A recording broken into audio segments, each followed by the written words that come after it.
So here's a thing I think about more than I probably should. There is a cartoon that has been on television for over 20 years.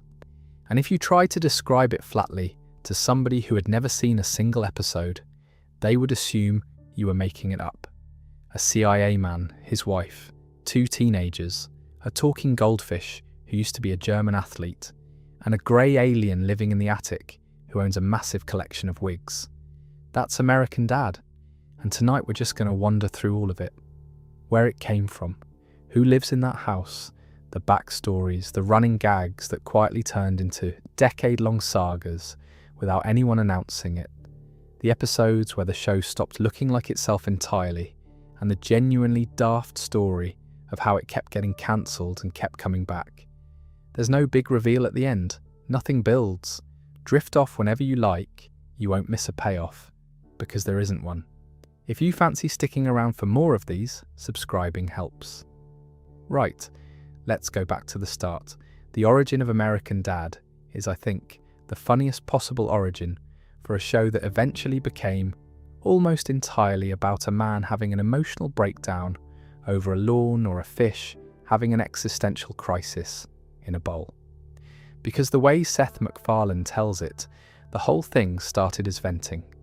He and Matt Weitzman were, by MacFarlane's own account, deeply frustrated with the Bush administration right after the 2000 election. And rather than just spend their days complaining at each other, which is what they had been doing, they figured they might as well point all that irritation at something that could plausibly turn into a job. His phrasing was something like, "We should channel this into something creative and hopefully profitable," which is an admirably honest way to describe the birth of a television programme. I love that. Not we had a vision, not we wanted to say something about the American family. 2 blokes annoyed about politics deciding to monetize the annoyance. Mike Barker came in a bit later. In early 2005, right around the premiere, Barker described getting a call from MacFarlane about a year and a half earlier, asking whether he and Weitzman fancied doing this. So the 3 of them are credited as co-creators. And that credit matters more than it usually does, because the thing that makes American Dad what it is has almost nothing to do with the man whose name sells it. We'll get to that. The show premiered on the 6th of February 2005, straight after the Super Bowl, which, if you know anything about American television, is the single most valuable slot that exists. Every eyeball in the country is already pointed at the screen, half of them slightly drunk, and the network gets to shove whatever it wants directly into that attention. And then, having spent that enormous slot, Fox just sort of left it there. The rest of the first season didn't start airing until the 1st of May. 3 months later, the show got the biggest launch pad in television and was then put in a drawer for a quarter of a year. I've never been able to work out whether that was strategy or just scheduling chaos. Probably scheduling chaos, if I'm honest. Fox in that era was not famous for treating its animated shows gently. Worth mentioning, because it's a nice bit of trivia, that American Dad was the first series ever created specifically for Fox's animation domination block. That block became this whole institution over the following decade, this Sunday night wall of cartoons. And American Dad was the first thing built from scratch to live inside it, which makes what happened later, when Fox eventually dismantled the format, feel a bit like a house being knocked down around one particular tenant. Now, the pilot. There's an unaired precursor pilot, and it's genuinely fascinating if you can find bits of it, because Steve is a completely different creature. He's gawkier, he's scrawnier, he's much more straightforwardly nerdy in a sort of generic sitcom way. And he's voiced by Ricky Blitt rather than Scott Grimes, which changes absolutely everything about him. The Steve we ended up with is soft, theatrical, weirdly confident, prone to that specific screaming noise he makes. He's a performer. He genuinely believes he's a heartthrob. That version of the character does not exist in the early pilot at all. He's just a nerd who gets picked on. It's a good reminder that these characters aren't discovered fully formed. Somebody makes a casting change, and suddenly a completely different person walks out of the same drawing. But the bigger story of those early years is that nobody involved seemed entirely sure what they were making. This is well documented, and the people involved have been quite open about it. Creative direction was largely Barker and Weitzman, rather than MacFarlane. MacFarlane's attention was on Family Guy, which had just come back from the dead and was suddenly enormous. And by the accounts that have circulated since, American Dad was secondary to him to the point where he didn't really understand it. There's a description of him as basically going along for the ride in those first couple of years, and Barker and Weitzman were also still working it out. So you've got 3 co-creators, none of whom could have told you with confidence what the show was about, making about 20 episodes a year. You can absolutely feel this if you go back and watch season 1. It's a much more conventional thing than what came later. Stan is a fairly blunt Bush-era conservative caricature. The jokes are more topical, and there's a lot of political material that dates quite badly. Not badly in a shameful way, just in a "this is about a new cycle that ended 18 years ago" way. But somewhere in there, something shifted. And this is the thing I actually want to say properly once, because it's the single most important fact about this show, and I don't want to keep circling back to it. American Dad stopped being a political comedy and became a character comedy. That's it. That's the whole trick. The show gradually worked out that its funniest material wasn't Stan having an opinion about the government. It was Stan deciding that the correct response to a minor domestic inconvenience was an 8-stage plan involving explosives. The politics became texture rather than engine. Stan stayed conservative in the way that a person is conservative, as one attribute among many, rather than as a thesis statement the show was arguing with. And crucially, it moved away from the cutaway. Family Guy is built on the cutaway. Joke, unrelated joke. Back to story, unrelated joke. American Dad barely uses them. Once it found its feet, the humour came almost entirely out of who these people are and how they react to each other, which means a joke in episode 200 can be funny because of something established in episode 9. That's a completely different machine. And it's why the 2 shows aged so differently. Right, I've said it. I won't be re-explaining that for the next 3.5 hours. I'll just gesture at it occasionally. Here's a detail I really like about how the show got written, because it's not the sort of thing you'd guess. Mike Barker has said that a lot of story ideas came out of listening to music. Not as a metaphor, literally sitting and listening to records and songs falling out.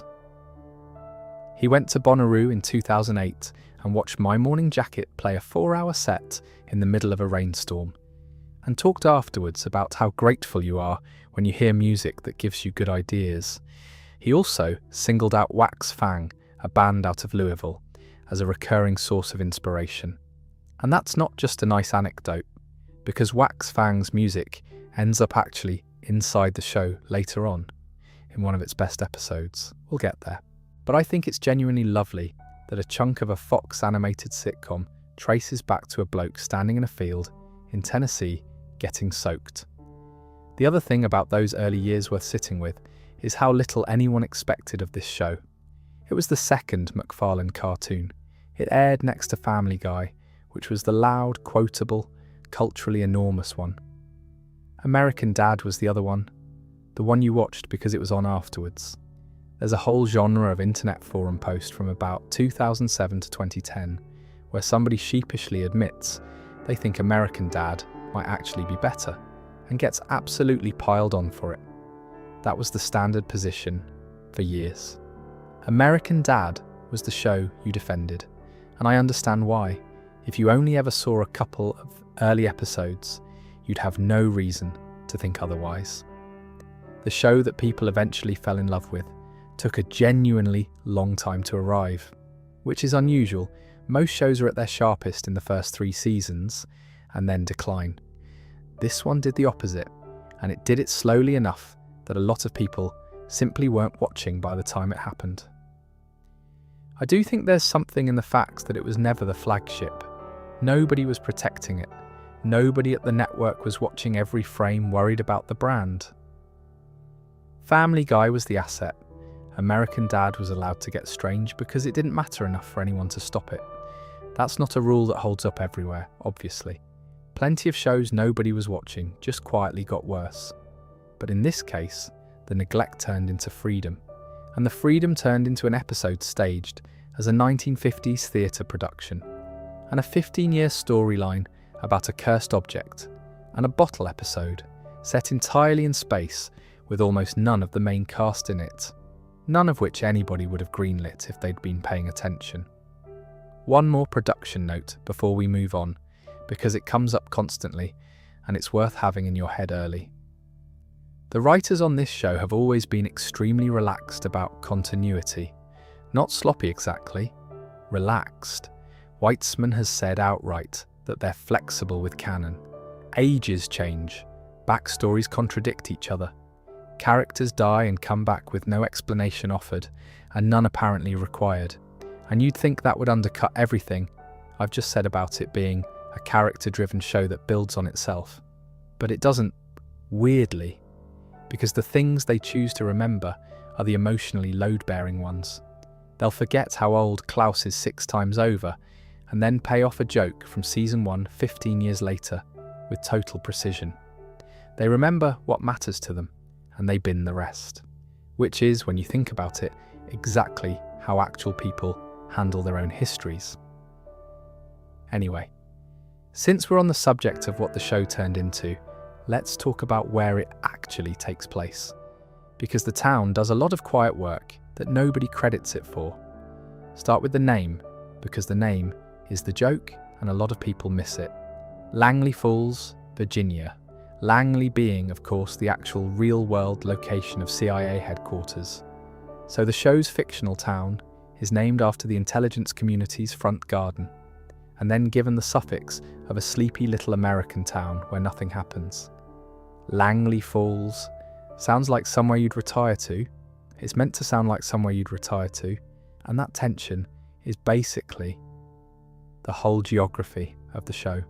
It's a small-town sitcom setting that happens to sit next door to the machinery of American espionage, and the show moves between those two registers constantly without ever making a fuss about it.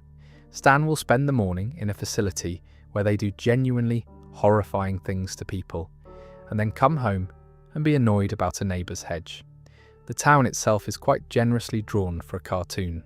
There's a proper high school, a proper local news station, a mall, various shops that recur, a police presence, and a population that gradually became specific enough that the show could build entire episodes around the town's collective opinion of somebody.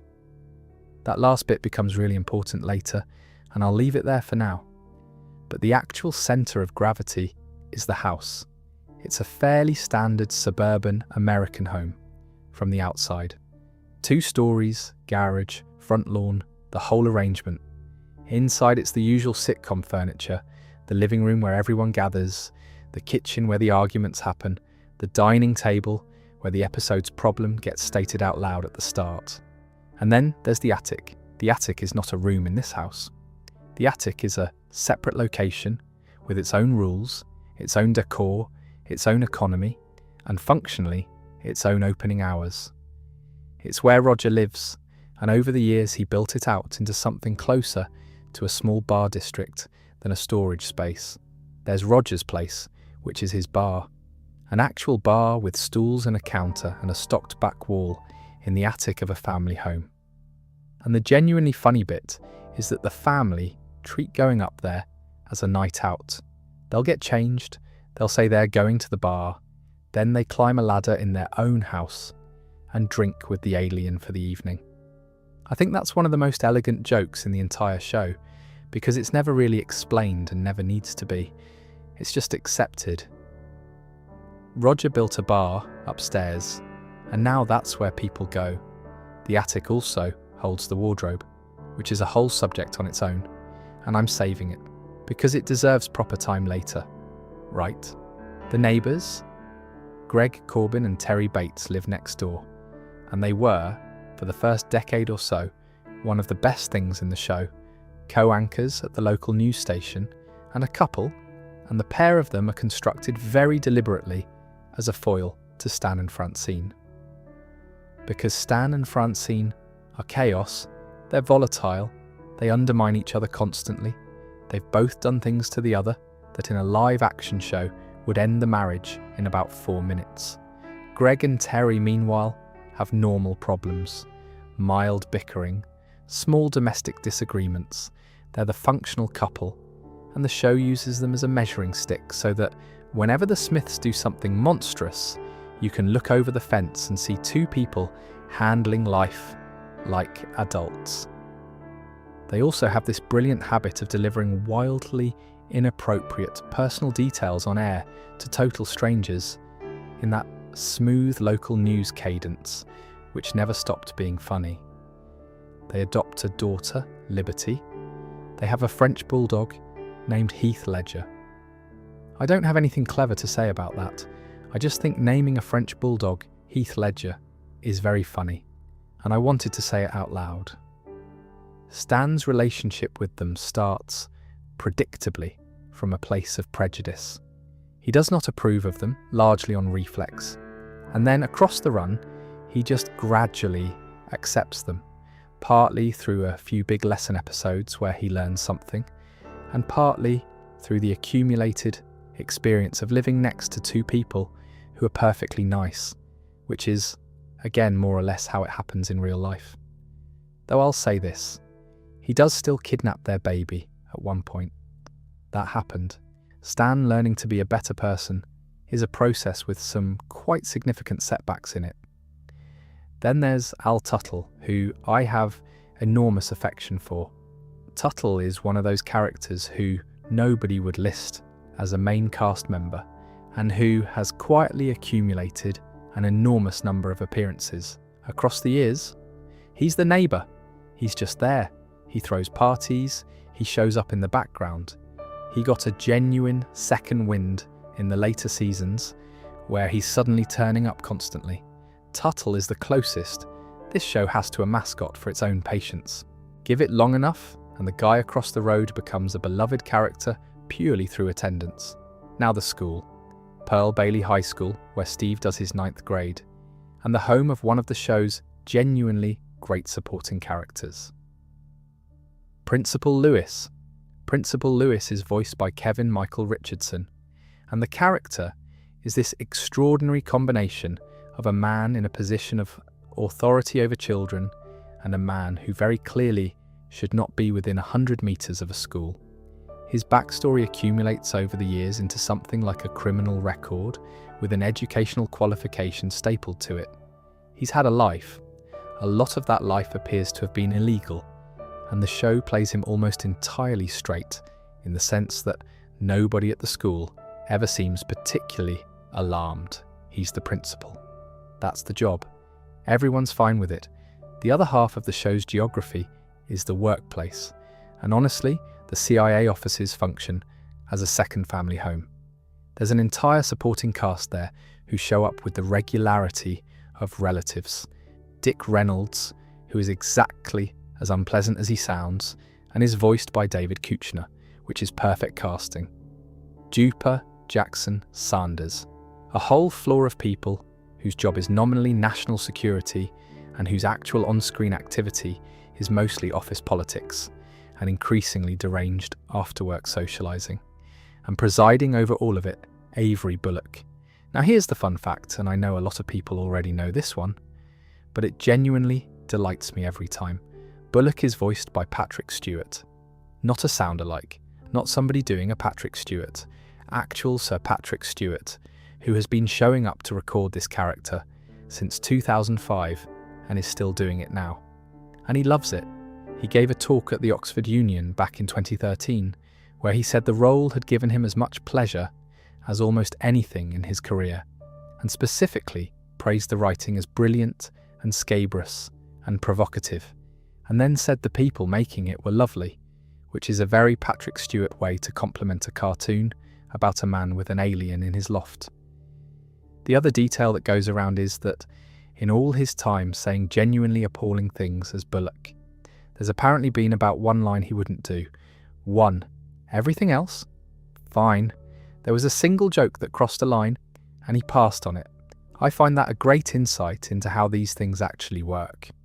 The man has essentially unlimited tolerance for the character being a monster, and one very specific boundary, and the show respected it and moved on.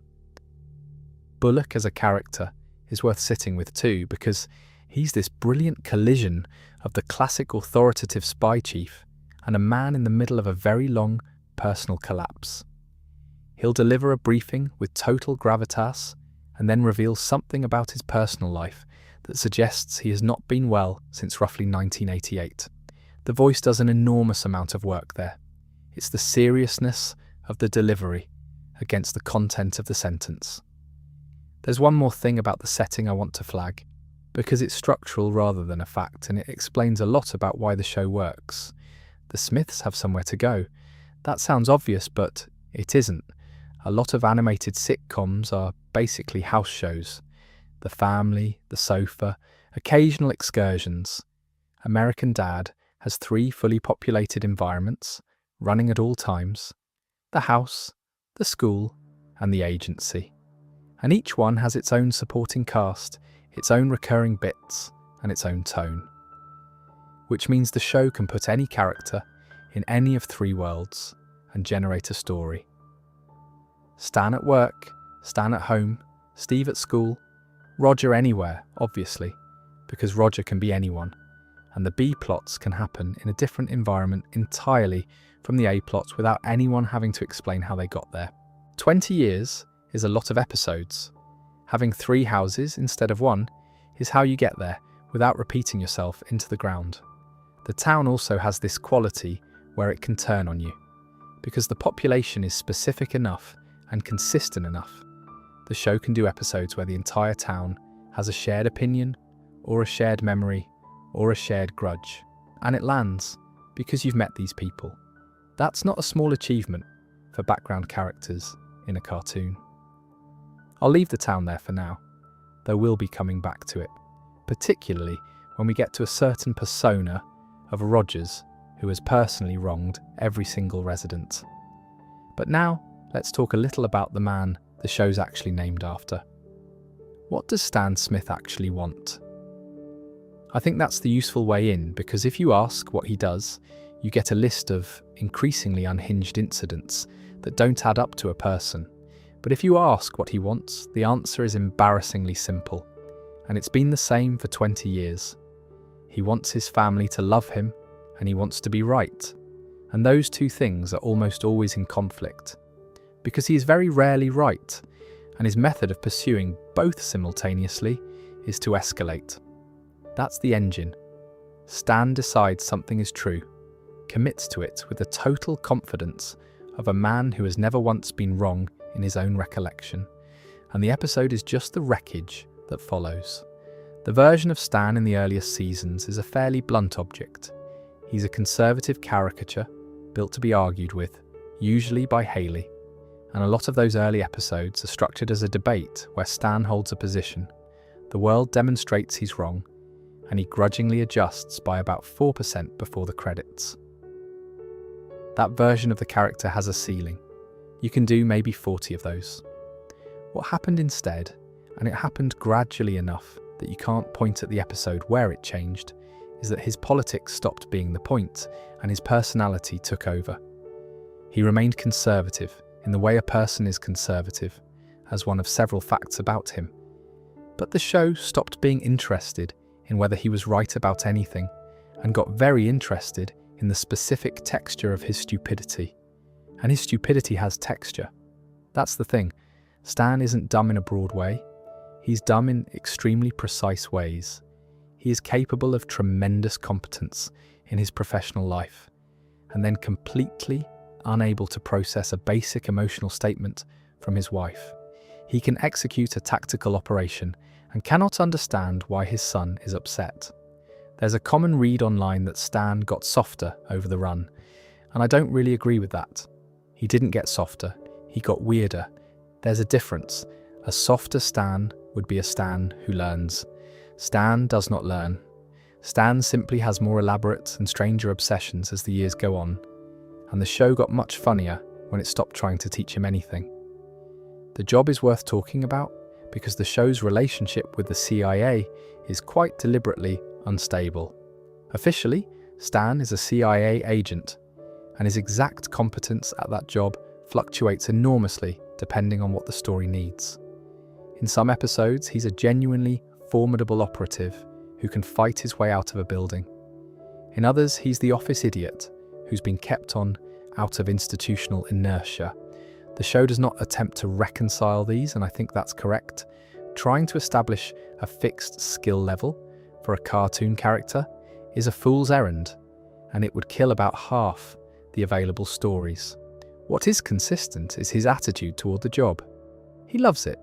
Genuinely, uncomplicatedly loves it, in the way a boy loves a toy. Being a CIA agent is the most important fact about him in his own head, and a lot of his worst decisions come from importing the methodology of espionage into domestic problems. His son is being bullied, so obviously the answer is surveillance and psychological operations. The family history is where it gets a bit more interesting and a bit sadder. Stan's father is Jack Smith, and Jack is a con man. Not a reformed one, an active one, who periodically reappears in Stan's life, exploits him, and vanishes again. And the show does something quite clever with Jack, though I'm not sure it was entirely deliberate. Jack's appearances are spaced enormously far apart.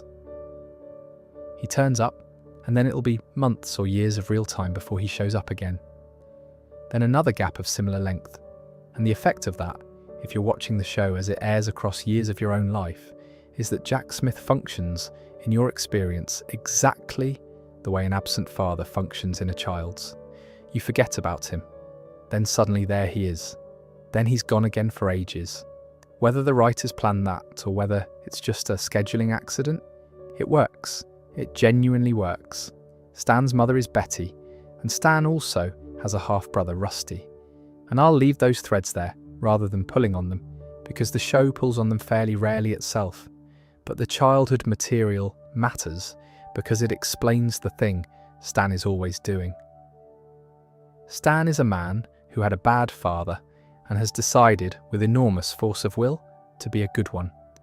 And his understanding of what a good father does is entirely constructed from television, patriotism, and guesswork. So he tries incredibly hard, in completely the wrong direction, constantly. Which is genuinely poignant when the show wants it to be, and extremely funny the rest of the time. Now, the meet cute. I love this so much. Stan and Francine met when she was hitchhiking. He pulled over to give her a lift, and on the drive he swerved to avoid hitting a raccoon. He hit the raccoon. So then, to put the animal out of its misery, he shot it in front of her. And she found this so attractive that she has been married to him ever since. That is, structurally, the most American dad romance that could possibly exist. A man demonstrating compassion, incompetence, and casual violence within a 15-second window, and a woman deciding on the spot that's the one. It tells you everything about both of them, and it's about 4 lines of dialogue. I think it's genuinely one of the best character introductions the show ever wrote, and it's a flashback. A few of the small details that have accumulated around Stan over the years, delivered without much ceremony because that's how the show delivers them. He's Episcopalian, which comes up more than you'd think. He's been 42 for the entire run, which is one of those cartoon facts that becomes funnier the longer it stays true. The family call him the Boob, which is a nickname that should not work and somehow does. Jeff calls him Mr. S, which is one of the small consistent details of that relationship that I find weirdly touching. And here's a thing about the character design that I don't think gets said enough. Stan's chin is enormous. It's a properly cartoonish, structurally implausible chin, and it does a huge amount of comic work. It gives him this permanent quality of a man leading with his face into situations he has not thought through. The animators use it constantly, tilting it up when he's certain, which is most of the time. Seth MacFarlane's performance is worth flagging too, because Stan is not the voice people think of when they think of MacFarlane on this show. Roger is the showy one, Stan is the straight man, and MacFarlane plays him with this slightly strangled earnestness that makes the certainty funny rather than annoying. When Stan says something appalling with total conviction, the delivery is what stops it from curdling. Where I land on Stan after all this is that he's one of the more successful long-run sitcom leads in animation. And the reason is that the writers eventually stopped treating him as an argument and started treating him as a bloke. An argument gets boring. A bloke can do anything. And here's a fun detail worth ending on, because it points at where we're going next. For all that the show is named after him, and for all the airtime he gets, Stan does not have the strangest backstory in that house. Not remotely. He's not even in the top 3. The strangest backstory in the house belongs to the person the audience spent about 8 years assuming was the normal one. Francine's birth parents abandoned her so they could sit in first class. That's it. That's the reason. Not poverty, not scandal, not a tragedy, not a difficult decision made in a hospital corridor at 4 a.m. They had a flight, children weren't permitted in first class at the time, and rather than sit in economy with their toddler, they left the toddler behind. I have to say, when I first properly registered that, I sat there for a second. Because it's played as a gag, and it is a gag, but it's also the single cruelest backstory detail in the entire series, and the show just drops it and carries on. Her name at birth is Francine Dawson. Her parents are Nicholas and Cassandra Dawson, a wealthy couple out of South Carolina, and this all comes out in the episode Big Trouble in Little Langley, which is one of the better Stan episodes, precisely because of what he does with the information. The setup is that Stan has got fed up with Francine's adoptive parents taking over his house whenever they visit, so he goes to the adoption agency, tracks down her birth parents, and finds them. And at first, they're everything he could have hoped for. Wealthy, charming, the sort of in-laws he'd actually want. And then he learns why they gave her up. And then, in a sequence that removes any remaining ambiguity, they leave him trapped in a burning house, rather than help him. So Stan makes a decision. He does not tell Francine. He never introduces them. He quietly encourages her to make up with the parents who actually raised her. And the Dawsons leave without ever meeting their daughter. That's a genuinely decent thing to do, and Stan does not get any credit for it, and the show doesn't ask you to give him any, which I think is the right call. The thread does get picked up later in Family Plan, where Francine gets the number herself and attends a family reunion, and she finds out her birth mother has died, by suicide, hanged. And then the episode becomes about cousin Janet accusing her of being a gold digger, and then Nicholas losing his temper about mobile phone data plans and instituting a fight to the death among his heirs. That is a real sequence of events in a real episode of television, and I think it's a perfect example of how this show handles darkness. It doesn't build to it. It doesn't linger. It just puts something genuinely bleak in the middle of a gag structure and lets you decide how much to feel about it. Before the Lings, there's the orphanage. Francine spent her early childhood in a religious orphanage, and the detail the show returns to is that she's naturally left-handed, and this was, in the most literal possible sense, beaten out of her. The nuns considered left-handers to be the devil's work. She was struck with a piece of beef or a mackerel on Fridays whenever she used the wrong hand. The mackerel detail is the sort of thing that makes you laugh, and then makes you slightly uneasy about laughing, which is a register this show's extremely comfortable in. And they pay it off years later in Office Spaceman, where her conditioned hatred of left-handed people surfaces and her family completely misreads it. Steve's science partner is asked to leave the house, and the family concludes that Francine is racist because the boy is black, and that's the explanation that presents itself. She isn't. She's reacting to which hand he writes with. Nobody in that house considers that possibility for a second, because why would you?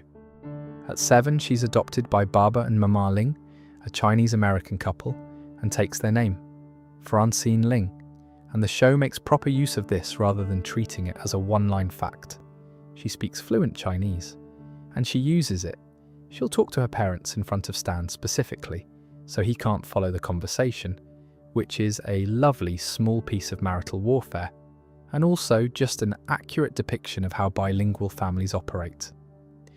There's an adoptive sister, Gwen Ling, and the running joke there is entirely Stan's.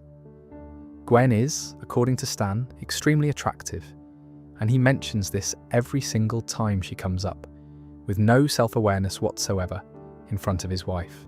Francine's response is usually a sort of calm exhaustion rather than anger, which is somehow worse. The Ling's relationship with Gwen is its own small comedy. They're a bit ashamed of her because she's not academically strong, which produces the line about imagining a Chinese girl who can't do maths. And Francine, the adopted one, is the daughter they're proud of. Now, all of that is the official backstory, the stated one, the one you'd get if you asked. The other backstory is the one that leaked out sideways across about 15 years.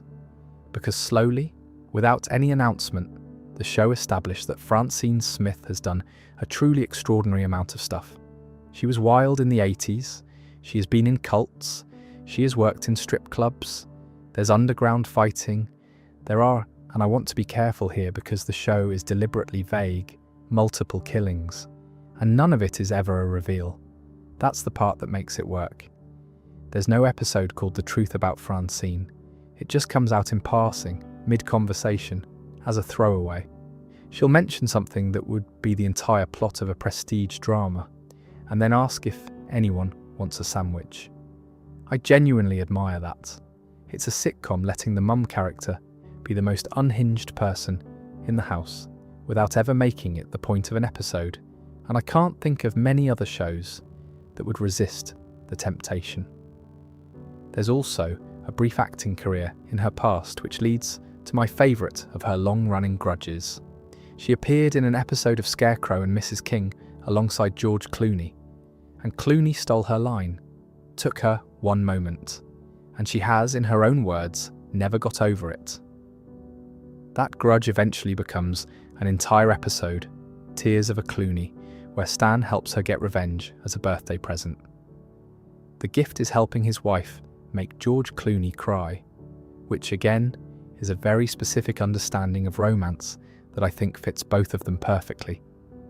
Wendy Schaal's performance is the thing that holds all this together, and I don't think she gets talked about enough, because on paper Francine could easily be the standard animated sitcom wife. Long-suffering, sensible, there to react to the husband. And Schaal plays her with this slightly high, slightly breathy delivery that sounds like exactly that character, right up until the content of the sentence turns out to be about a body. The gap between how she sounds and what she's saying is where a huge amount of the humour lives. She can deliver the line, "I've never told anyone this," in the same tone she'd use for a shopping list. And that's a specific skill. What's Francine's role in the household though? Because it's not simply the sensible one. She's the enforcer of the family's self-image. She's the one who insists they behave like a family, upholds the standards, tells everyone off for being awful, and she's also, demonstrably, the least morally consistent person in the building. She'll deliver a lecture about honesty in the morning and do something monstrous in the afternoon. That hypocrisy isn't a flaw in the writing, it's the character. She's a woman who was abandoned, institutionalized, conditioned, adopted, and then went completely feral for a decade, and who has now decided to be a housewife in Virginia and is holding that decision together with both hands. She's not the normal one. She's the one performing normal the hardest. And honestly, given everything that lives in that house, performing normal is probably the correct strategy, which brings us at last to the alien. And he's going to take a while. Start with a grenade. 4 years before the show begins, there's a lockdown at Area 51. An alien has escaped a holding cell, which has triggered a full security response. And somewhere in that chaos, there's a grenade and a young intelligence officer named Stan Smith, who is about to be killed by it. And the alien saves him. That's the founding act of this entire series, and the thing that makes it strange is the context. Roger had just met Stan. Roger had no reason to like Stan. Stan was, at that precise moment, actively trying to capture him. And Roger saved his life anyway, at considerable risk, for no reason that either the character or the show has ever satisfactorily explained. It's the single most decent thing Roger has ever done, and he did it in his first 5 minutes on screen, and he has been steadily spending down that goodwill for 20 years. Let's back up though, because the crash comes first. Roger crashed on Earth at Roswell, New Mexico in 1947. The actual Roswell incident folded into the show's canon with no ceremony at all, so he's been here since before Stan's parents were adults. He has lived through the entire post-war American century as a hidden thing. Eventually, the government catches him, and he ends up held at Area 51, kept in a laboratory, which is where he is when the story picks up. And the reason he escapes is, in the way of this show, not heroic. He was bored, he was tired of living in a lab, so he broke out, triggered the lockdown, and inadvertently ended up in the position to save the life of a man who would then take him home. Stan takes him in because of a life debt, not out of affection, out of obligation. He believes he owes Roger his life, and therefore has to house him, in direct defiance of his employer, which is a genuinely enormous risk for a man whose entire identity is built on loyalty to that employer. That tension powers the early seasons. Stan is harbouring a fugitive alien in his loft while working for the agency that's looking for him, and in those first episodes, Roger isn't permitted to leave the house at all. Not even in disguise, he's confined. 2 episodes do the heavy lifting on this. Roger Codger, which establishes the origin and the debt properly, and later You Debt Your Life, in which Stan finally saves Roger's life, and the debt is cancelled. Roger, horrified at losing the thing that guarantees his place in the family, immediately tries to engineer a new life debt so he can get the arrangement back. He succeeds, but only for a moment. They make up anyway, on the basis of actually liking each other, which is a genuinely lovely resolution to a premise that had been running for years. Now here's the piece of lore that I think is the saddest thing in the entire show, and it's dropped almost in passing. Roger eventually gets access to his ship, and in it, Stan finds a note. The ship was a test model. He was aboard as a crash test dummy. His species didn't lose him. There was no accident, no tragic separation, no home world searching the stars for their missing son. They put him in an experimental craft to see what would happen when it hit something, and it hit something, and they never came back. Everything about Roger makes more sense after that. The desperate attention-seeking, the hundreds of invented identities, the bar he built in the Smith's attic so people would come and sit with him. The man was manufactured as disposable and has spent 70-odd years trying to be indispensable to somebody, which the show mostly does not dwell on, because it's a comedy. But it's there, load-bearing, underneath a lot of the meanness. Speaking of the meanness, there's an in-universe medical excuse for it, and I love how brazen it is. In the episode Franny 911, it's established that Roger's species has to be awful to people. It's biological. If they don't regularly behave appallingly, it builds up as bile inside them and kills them. He is medically required to be a nightmare. Which is, let's be honest, a retroactive justification for several seasons of behaviour that the writers had already written and now needed to hang a lampshade on. And I think it's brilliant precisely because it's so transparently that. It's a show turning round and saying, yes, we know, here's a doctor's note. The biology in general is worth a fun facts detour because the show is spectacularly inconsistent about it and has clearly decided that consistency is somebody else's problem. His blood is sometimes purple. except in the episodes where it's yellow, and the several episodes where it's just red like a human's. His tongue is long and frog-like in one episode, forked and snake-like in another, and a sort of long-pointed thing in a third. It gets redesigned essentially whenever an animator fancies it. He's got 4 fingers on each hand and 3 toes on each foot. He has an extended lifespan, which we know because of the Roswell dates. He can swallow a whole banana, which the show uses to establish that he has no gag reflex, a detail I would describe as characteristically economical. And the thing is, none of that inconsistency hurts anything. Nobody has ever been thrown out of an episode because the alien's blood was the wrong colour. It's a show that decided early on that internal consistency is a tool, not a rule, and it uses it when it's funny and ignores it when it isn't. Here's a piece of Roger lore that I genuinely cannot get over, because it's a fully formed time paradox the show creates and then abandons. Roger invented disco. During one of the show's time travel episodes, a cassette tape from the future gets left behind in the past. Roger gets hold of it, and using it, he invents disco and becomes a millionaire in the 70s off the back of it, which means disco has no origin. It came from a tape that came from a future that only exists because of the tape. The show creates a closed causal loop for one of the most significant popular music movements of the 20th century, and then never mentions it again. He also claims to have been close friends with various celebrities across the decades. Phyllis Diller comes up. Given he's been here since 1947, most of that is at least plausible within the show's own logic, which is a sentence I did not expect to write. The voice, since we're here. MacFarlane based Roger's voice on Paul Lynde, the American comedian best known now for his years on Hollywood Squares. And once you know that, you cannot unhear it. That specific arch, nasal, endlessly put-upon delivery.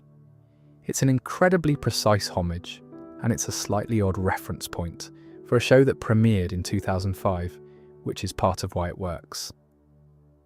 The last thing to say about Roger, before we go upstairs to the wardrobe, is the drift. Roger, in Season 1, is not the Roger, you know. Season 1 Roger is a sensitive pushover. He gets taken advantage of. He gets cheated, he gets ridiculed, and he takes it. He's the put-upon one. And then over the years, he became one of the most genuinely immoral characters in mainstream animation. Not zany, not mischievous, properly sociopathic, in a way the show is entirely clear-eyed about. He commits serious crimes. He ruins lives casually. He has, on multiple occasions, killed people. And the family mostly doesn't notice.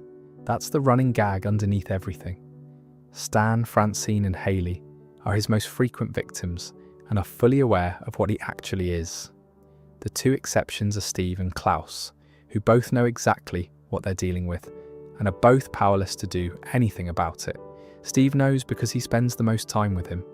Klaus knows because Klaus is a fish who has been watching this house for decades with nothing else to do, which, funnily enough, is where we're headed next.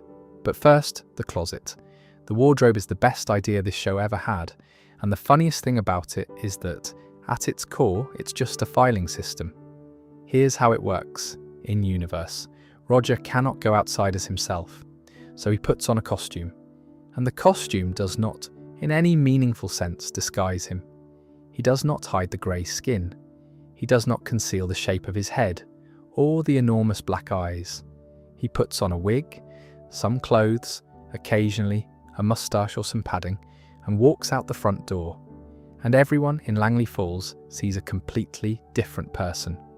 Not a man in a costume, a different individual with a different face entirely convincingly. The show never really confirms how this operates, hinting instead at things like alien camouflage and a kind of shared blind spot. But honestly, the mechanism matters less than the rule, which is absolute. Almost nobody ever sees through it. Not the general public, not the police, not Stan's colleagues at the agency, who, according to Roger, have an entire floor of people looking for him. An entire floor. Looking for an alien who walks past them regularly in a hat. The one exception is the Smith family, who can see the costumes for what they are. Except, and this is a detail I adore, each member of the family has exactly one persona they cannot see through. One identity per person that fools them completely. So there's a version of Roger that Stan genuinely believes is a separate man, and a different one for Francine, and so on. That's such a good rule. It's arbitrary, it's never really justified, and it generates stories forever. Now, the scale of the operation, the attic wardrobe, is enormous, properly enormous, and it's organised with a system. These aren't costumes hanging on a rail, they're identities with infrastructure, personas with their own social security numbers, their own bank accounts, their own apartments across town, jobs, relationships, tragic backstories that Roger has invented and then apparently committed to memory. He stated at one point that maintaining all of this costs somewhere around $4,000 a week in wigs and prosthetics, which raises the question of where that money comes from. And the answer is that several of the personas have careers, and at least one of them appears to still be living off disco royalties. Some of them have their own bar tabs, some of them owe money to each other. It's a whole economy run by one alien out of a loft. Right. Ricky Spanish. Season 8, in an episode simply titled Ricky Spanish, and it's one of the finest 22 minutes the show has produced. The setup is beautifully simple. Roger is going through the back of the closet and finds an outfit he doesn't recognise. Black vest, distinctive bowl cut. He can't remember who it belongs to, which is fair enough given the volume, so he puts it on and goes for a walk into town to see if it jogs anything. And people start staring at him. Not curious stares, hateful ones. Then somebody physically assaults him in the street, and it comes back to him. This is Ricky Spanish. Ricky Spanish is, in Roger's own assessment, the worst persona he ever created. A lying, thieving sociopath who has personally and individually wronged almost every resident of Langley Falls. Not as a group, one at a time. Everybody in that town has their own Ricky Spanish story, and every one of them ends badly. The name gets its own sound effect. Whenever anybody says it, there's this whispered voiceover sting, this hushed Ricky Spanish, like the town has a shared trauma response encoded in the audio mix. What makes the episode work is Steve. Steve decides Ricky can be redeemed. He uses a caterpillar as a metaphor for transformation, which is the sort of earnest thing Steve would do, and he sets about helping Ricky make amends to everyone he's wronged. And it goes well. It genuinely goes well for a while, which is the trap. Because Ricky betrays him, of course he does. He sets Steve up as the fall guy for a heist involving stolen jeans and walks away. The lesson of the episode, which Roger states at the top and which the episode then proves, is that sometimes a thing is just disgusting and there is no redemption available, which is a genuinely bleak thesis for a cartoon to land on, and the show does not soften it. The wider roster is enormous, but a few worth knowing. Horse Renoir, a bounty hunter persona, modelled fairly transparently on Dog the Bounty Hunter, who turns up in joint custody. Dr. Penguin, a therapist. A spectacularly incompetent therapist who has nonetheless been practicing for years and has recurred across multiple episodes. People go to him with problems and he charges them. Martin Sugar, an unscrupulous sweatshop owner from The People vs. Martin Sugar, which is exactly as pleasant as it sounds. Jeannie Gold, a wedding planner introduced in Shallow Vows, who becomes extremely important in a moment.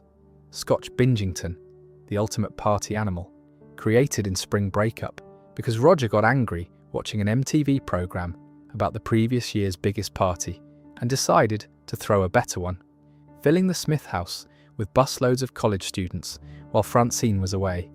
Professor Jordan Edelstein, one of the earliest named personas. from Camp Refugi, and a lovely one because it was created as a role-playing game with Francine, who played his wife, Amanda Lane. Two people in a house inventing a couple to be, and my favourite arrangement of all, the Legman and Wheels, a private detective duo where Roger is the Legman and Stan is Wheels, and they solve cases together in a noir register that the show commits to entirely. Then there's the 200. This is the show's 200th episode. The 200, and the premise is that Roger's personas become physically manifest as separate individuals. 200 of them. And in the 200th way, the episode is a post-apocalyptic story where the mysterious, terrifying force stalking the ruins of Langley Falls, known only as the 200, turns out to be 200 separate people who are all Roger. That is a genuinely inspired way to celebrate an episode milestone. Take your most beloved running gag, make the number in the gag equal the number of the episode, and then build a Mad Max film around it. And then there's Persona Assistant, which is where a lot of threads tie together. Roger is annoyed. Stan has been dismissive about the personas, arguing that they're pointless. So Roger takes himself off to a hot spring and leaves Stan in charge of the entire operation to prove that they matter. Things immediately fall apart. Langley Falls descends into chaos. And Klaus, being Klaus, offers Stan some advice, which is that there's one persona powerful enough to fix all of this. So Stan puts on the Ricky Spanish suit, and Stan goes power mad, genuinely power mad. He takes over the entire town. Because Ricky Spanish is not a costume, Ricky Spanish is a role that comes with authority earned through decades of cruelty, and Stan finds that he likes it. Roger comes home to this and realises there is only one persona in the wardrobe that can go toe-to-toe with Ricky Spanish. Jeannie Gold, the wedding planner, who is revealed in this episode to be Ricky's sister.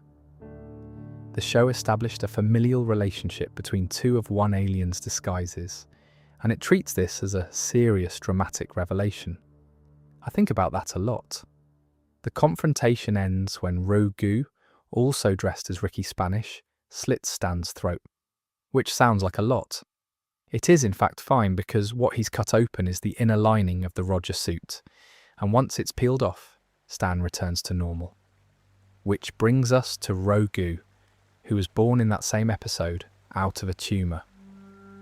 Rogu is a homunculus that formed from a growth on Roger's body, and Roger considers him a son, and Rogu considers Roger his daddy and loves him completely. He has a slow, drawn-out voice that makes him sound a bit simple, and he is repeatedly shown to be nothing of the sort. He's shrewd, he notices things. The explanation offered afterwards is that Roger's species developed homunculi like Rogu as stand-in doubles, which is why Rogu is later shown quarterbacking a football team while Roger is elsewhere. Rogu's subsequent career is one of my favourite background details in the show.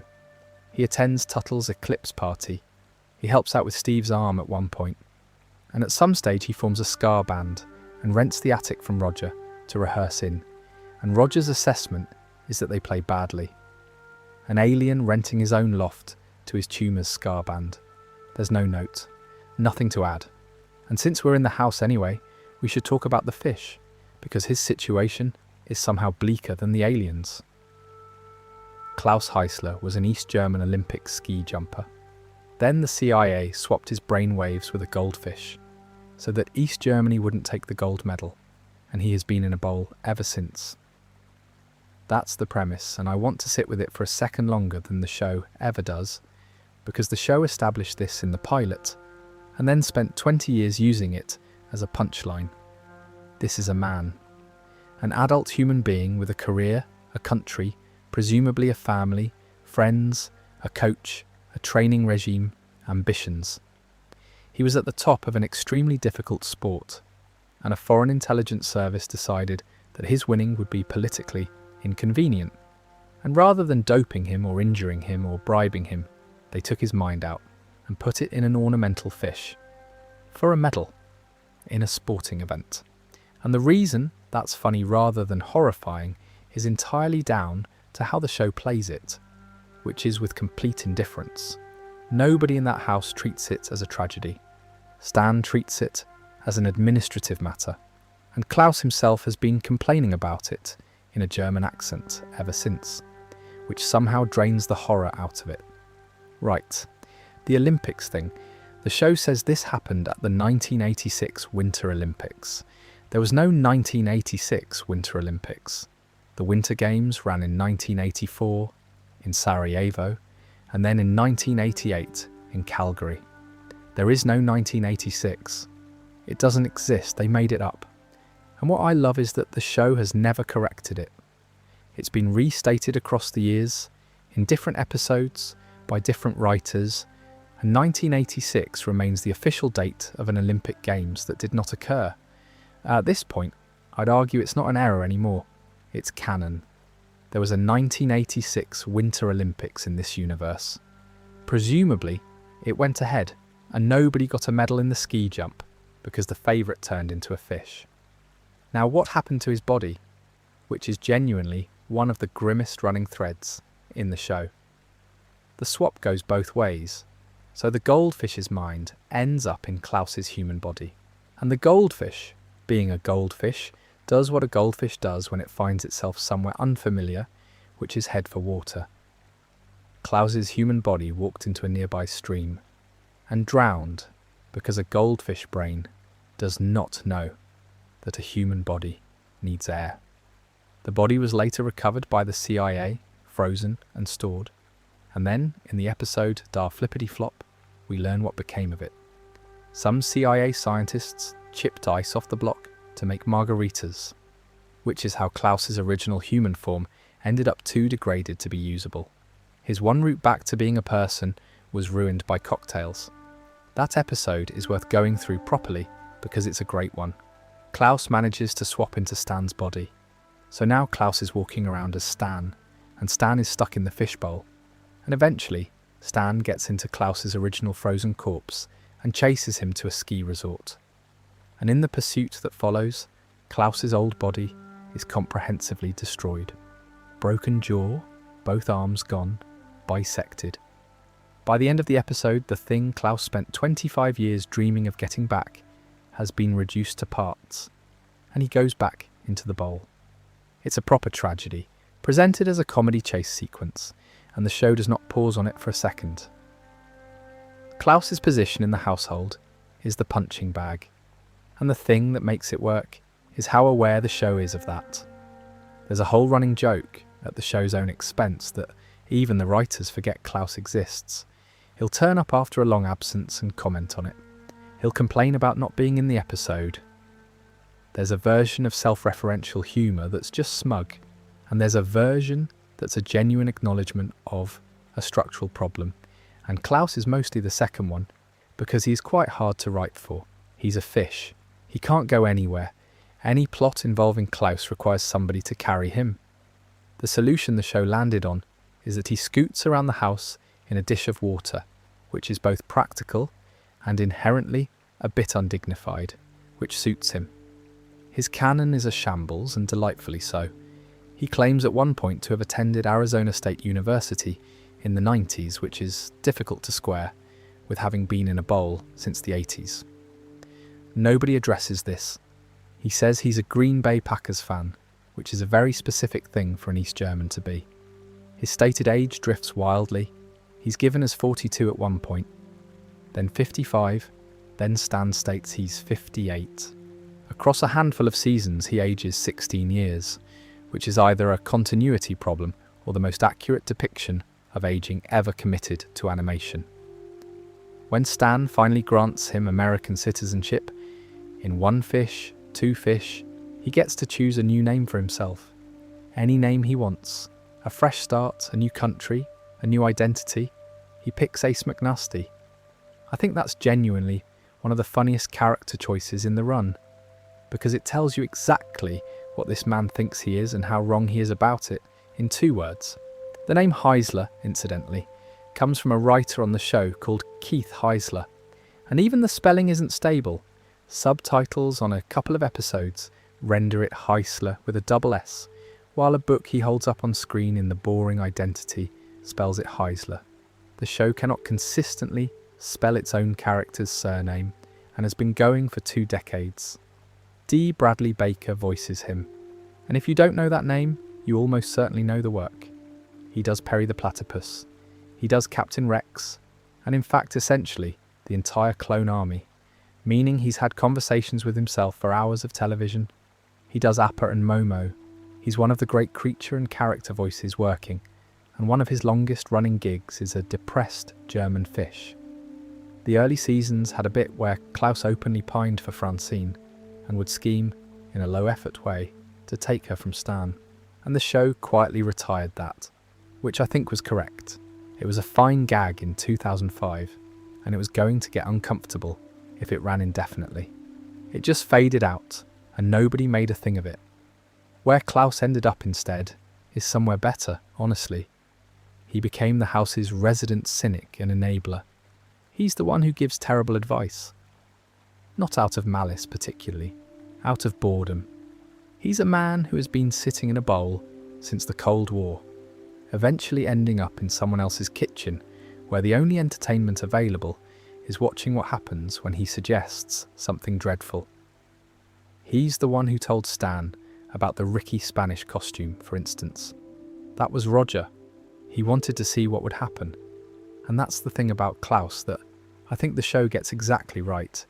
His situation would be genuinely horrifying if you thought about it for 11 seconds. So nobody does, including, most of the time, Klaus. That brings us round to the kids, both of whom went through fairly dramatic reinventions of their own. Let's start with the casting, because in Steve's case, the casting is the character. Scott Grimes voices Steve Smith. And Grimes is not a voice actor who happens to sing a bit. He's a working actor with a proper live-action career, ER, Band of Brothers, Party of Five, and he's a genuine recording artist. He released an album in 2005 called Livin' on the Run, and the single off it, Sunset Balda Sobi, made the top 20 on the Billboard Adult Contemporary chart. Which is why, when Steve sings, it sounds like that. That's not a session vocalist brought in for the musical numbers. That's the guy who does the talking. Steve's singing voice is Scott Grimes' singing voice, unaltered. And once you know that, the show's willingness to just drop into a full musical number makes complete practical sense. They had a singer, 2 of them actually, because MacFarlane can obviously do it as well. So they used them. Steve's full name, and this is canon, and the show enjoys it enormously, is Stephen Anita Smith. Anita. As a middle name. For a boy. It comes up periodically, and it never stops being funny. Partly because nobody has ever satisfactorily explained it, and partly because Steve is exactly the sort of character who would have that middle name. He's 14, 9th grade at Pearl Bailey High, and he has been 14 for the entire run, which is another one of those cartoon facts that gets funnier with every passing year. The version of Steve in the unaired precursor pilot is, as I mentioned earlier, a different animal. Gawkier, scrawnier, straightforwardly nerdy in that generic put-upon way, and voiced by Ricky Blitt. What they arrived at instead is much more interesting. The Steve we got is soft, emotional, endlessly theatrical, and completely convinced of his own appeal. He's a showman. Give him a stage and about 4 seconds of encouragement and he'll perform. He believes with total sincerity that he's a heartthrob who simply hasn't been discovered yet. And then there's the scream, that specific high, ragged wail he produces under stress, which is one of the show's most reliable sound effects. The combination of those things, an emotionally fragile boy with the unshakable self-image of a lounge singer, is a much better comic engine than a nerd who gets bullied. Because a nerd who gets bullied is passive. Steve is not passive. Steve makes things worse constantly through sheer misplaced confidence, which makes him his father's son in a way neither of them would ever admit. Now Steve's friends, who I'd argue are one of the best supporting trios in animation. Snot Lonstein voiced by Curtis Armstrong. And here's the joke inside the joke, which I assume somebody in that casting session was extremely pleased with. Curtis Armstrong played Booger in Revenge of the Nerds. They cast Booger as Snot. Somebody sat in a room and made that decision, and I hope they got a bonus. Barry Robinson voiced by Eddie K. Thomas, and Barry has one of the show's great gradual reveals, in that he starts as a sweet and simple sort of lad, and turns out to have a genuinely alarming second personality underneath the medication. And Toshi Yoshida. Toshi usually speaks Japanese. He's never subtitled for the other characters. So Steve, Snot and Barry hold conversations with him in which he responds in fluent, complete, often quite emotionally significant Japanese, and they simply carry on as though he's agreed with whatever they said. He isn't. Frequently he's saying something extremely hostile, or expressing profound distress, or announcing his romantic feelings, and the boys nod along. That gag ran for well over a decade. The show sustained it across hundreds of episodes, with only a few brief breaks, and I don't think it gets nearly enough credit. It's one of the great long-form commitments in television comedy, and the punchline only works if you've been there for years. Toshi also has a sister, Akiko, who Steve is in love with, which adds a whole additional layer of misunderstanding to a friendship built entirely on misunderstanding. Now Haley, voiced by Rachel MacFarlane, who is Seth MacFarlane's actual sister, which means the Smith family contains two siblings, voiced by two siblings, which is a nice piece of symmetry that I don't think was planned. Haley starts as the stock liberal daughter. She exists to disagree with Stan. That's her function in the early seasons, and it's the same problem Stan had, which is that a character who exists to be one half of an argument has a very low ceiling. What she drifted into is much more specific and honestly quite sad. Haley became a portrait of a certain kind of arrested adulthood, perpetually broke, perpetually restarting. She's in her 20s, living at home, with a series of abandoned careers and half-finished plans behind her, and a genuine belief each time that this one is different.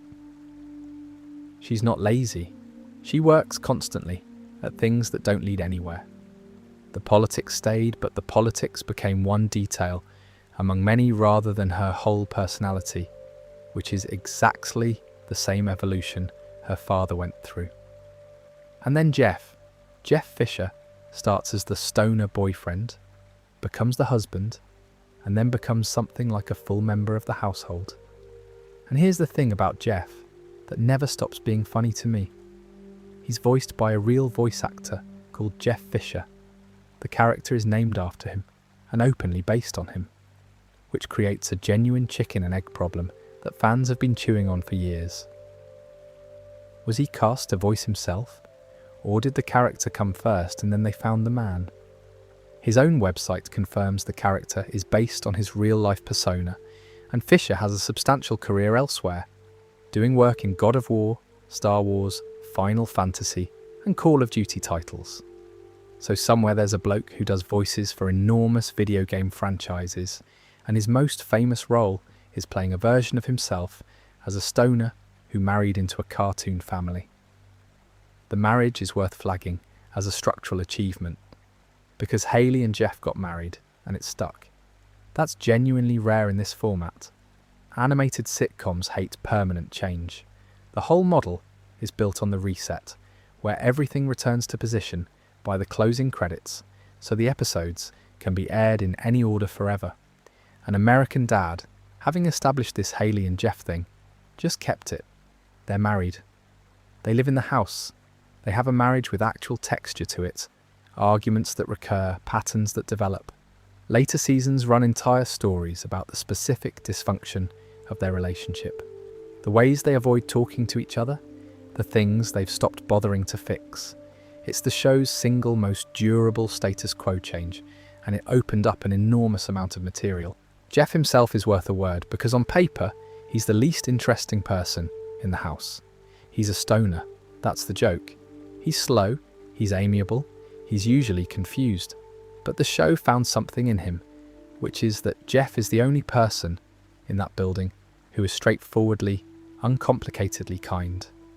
He has no agenda. He isn't scheming. When Jeff says something nice, he means it, which distinguishes him from literally everyone else on the premises. And that turns out to matter enormously, because the show handed this character, the amiable idiot son-in-law, the single strangest storyline anyone on this programme has ever been given. Which is where we're going next. The moment happens fast, and if you weren't paying attention, you'd think it was a gag. The episode is naked to the limit, one more time. A ship arrives to collect Roger, his own people finally coming to take him off the planet. And Roger, being Roger, at the very last second shoves Jeff aboard in his place. And the ship leaves. That's it. Jeff's gone. Not for an act break, not for an episode. He's off the show, and the show carries on for a while, as though a man has not been abducted by aliens because his in-laws' flatmates wanted to avoid a lift home. Then comes Lost in Space, which aired on the 5th of May 2013, and was promoted as the show's 150th episode. Written by Mike Barker, directed by Chris Bennett, and it is an extraordinary thing to do with a milestone episode, because almost none of the main cast are in it. Roger gets a cameo in a flashback. Hayley gets a brief appearance. The family shows up in a short recap at the top. And then the entire episode is Jeff Fisher on a spaceship on his own. I can't overstate how bold that is. This is a milestone episode of a network animated sitcom, the sort of occasion where you'd normally do a clip show or bring back old characters. And instead they built a self-contained science fiction film starring the Stoner. The setting is Slave City, which is not a prison. It's a shopping mall. An enormous interstellar shopping mall staffed by enslaved species from across the galaxy and populated by consumers, and it's run by Emperor Zing. Zing is voiced by Michael McKean, which is perfect because McKean can do that thing where a voice is warm and reasonable and completely without mercy. Jeff's job on the ship is working at a replicated Earth shawarma stand, which is such a specific and depressing detail. He's been abducted across unimaginable distances and put to work in a food court. His colleague is Sinbad, the comedian, playing himself, which I had to rewind the first time because you do not expect that name to turn up in a slave narrative set in a food court, who has apparently been up there for years and has given up entirely, and now just does the shift and goes home, because what else is there? Sinbad in this episode is genuinely great, and I don't think anybody expected that going in. He plays it completely straight, there's no bit. He's just a tired man who has stopped hoping, and it's a better performance than the premise has any right to. Now the test. Jeff learns there's exactly one route home. He has to prove eternal love for Hayley in a formal ritual in front of everyone, and the stakes are specific, which is that if he fails, his genitals are removed and stored in a fishbowl, which is a very silly stake, and I want to be clear that the episode knows it's a very silly stake, and then proceeds to use it to do something surprisingly moving. The test is administered by a creature called the Majestic, which pulls memories out of your head and plays them for the crowd. And Jeff goes in, and the Majestic starts showing his life with Hayley, and it's all bad. Every memory it surfaces is Jeff being selfish, Jeff being childish, Jeff letting her down over and over. And he stands there watching himself be a bad husband in front of an audience, and he fails the test. I find that genuinely hard to watch, which is not a sentence I expected to write about a cartoon plot involving a fishbowl. He's sentenced, he goes back to the slave camp to wait, and there's this moment where he's offered one last night with somebody before the sentence is carried out, and he refuses because he's still married. Even now, even having just been officially told his love wasn't real, and with nothing left to lose, he won't cheat on her. That's the turn. That's the moment the episode is actually about, and it gives him the courage to go back and confront the Majestic directly, and ask why it only showed the bad ones. Because there were good ones. He knows there were good ones, and the Majestic tells him the truth. It was instructed to. Its orders are to show only the worst memories and to hide all the good ones, because Emperor Zing had his heart broken. Years ago, Roger cheated on him, and Zing never got over it, and rather than deal with that, he built an entire civilization on the premise that love is a lie, and rigged the machine so no one would ever prove otherwise, and no one would ever leave. Which means Jeff Fisher is stranded in space, working at a kebab shop, about to lose his genitals, because of an alien's bad breakup with his in-laws' flatmate. The whole system, the mall, the slavery, all of it downstream of one bloke being dumped, and honestly, that's a better villain motivation than most films manage. Jeff broadcasts the truth to the entire population, and they revolt because they've all been told the same lie and had it exposed at the same moment, and the only people left fighting for Zing are his own guards. Sinbad gets Jeff to an escape pod and holds off the guards himself, and dies doing it. And then the ending, which is the bit that makes this episode sit in my head years later. Jeff launches toward Earth. He's free, he's won. And Sinbad tells him there are tens of thousands of planets called Earth. Galactic naming being what it is, the odds of finding the right one are effectively nil. So the episode ends with Jeff Fisher flying off into an unimaginable amount of space, alone, looking for a specific planet among tens of thousands of identically named candidates, to get back to a woman who has been told he's dead. That's a bittersweet ending, in the strict sense. He got what he asked for, and it's not going to be enough. Now the music, because this connects back to something. The score of this episode leans on Wax Fang, the Louisville band Mike Barker had talked about years earlier, as a creative inspiration. Their track Majestic runs through the episode's centerpiece sequence, and it's genuinely one of the best marriages of music and animation the show has ever done. It's the reason a lot of people cite this as the show's high point. So that thread, a producer listening to music and getting story ideas, resolves here in this episode as an actual song under an actual scene. I find that very satisfying. The follow-up is the longest distance relationship, and it's brutal. Jeff manages to make contact with Haley by CB radio across all that distance, which is already a lovely idea. And he finds a wormhole that will take him home. He goes through it and arrives 60 years late. Haley is elderly. She's had a whole life, and Jeff learns that his disappearance cost her a chance at a genuinely good life with a man called Matt Davis, a millionaire, who would have made her happy, and Jeff's arrival gives the elderly Haley a heart attack. So he does the only decent thing available. He goes back through, finds young Haley, and tells her to move on. Gives her up. Actively removes himself from her future so she can have the better one. And then Roger kills Matt Davis shortly afterwards, which Jeff never finds out about. That's about as cruel as this show gets, and it's cruel in a very particular way, which is that Jeff makes the most selfless decision of his life, and the universe immediately invalidates it for reasons he'll never know. He does come back, eventually, in holy shit, Jeff's back. And the episode plays with doubt about whether it's really him, because he's behaving oddly. Haley isn't sure, and his new attitude, whatever it is, wins Stan over, which is its own quiet joke. What I take from the whole Jeff arc is that this show would routinely put a genuinely good piece of writing inside a plot about genital jeopardy and trust you to find it, which it did constantly, and which is more or less the reason we're all still talking about it.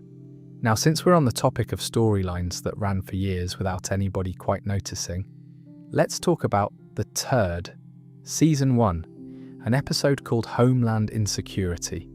And somewhere in it, as a throwaway, Roger produces a golden turd.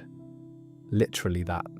A solid gold piece of alien excrement which comes out of him, and which the episode treats as a gag, and then discards. Except it doesn't discard it, because 2 utility workers find it, and only one of them walks away, which for a gag in a first season episode is a fairly bleak place to leave things. That's the first link in a chain that ran for 15 years across 5 separate episodes in a show that has never once been accused of taking itself seriously. And I want to walk through it properly, because told in order, it is genuinely one of the great long-form gags in television. First, a note on how these segments look, because it matters. Whenever a golden turd sequence begins, the aspect ratio changes. The picture narrows into letterbox. The colour grade shifts. The camera work becomes cinematic, with proper compositions and slow moves and lens flares, and the score turns portentous. It stops looking like American Dad entirely. So you know. The moment the black bars come in, you know what's happening, and the audience has been trained to recognise that visual cue across a decade and a half, which is an extraordinary thing to build. Right, the chain. Homeland Insecurity, Season 1. 2 electrical workers find the turd. One of them, Jim, kills his best friend for it.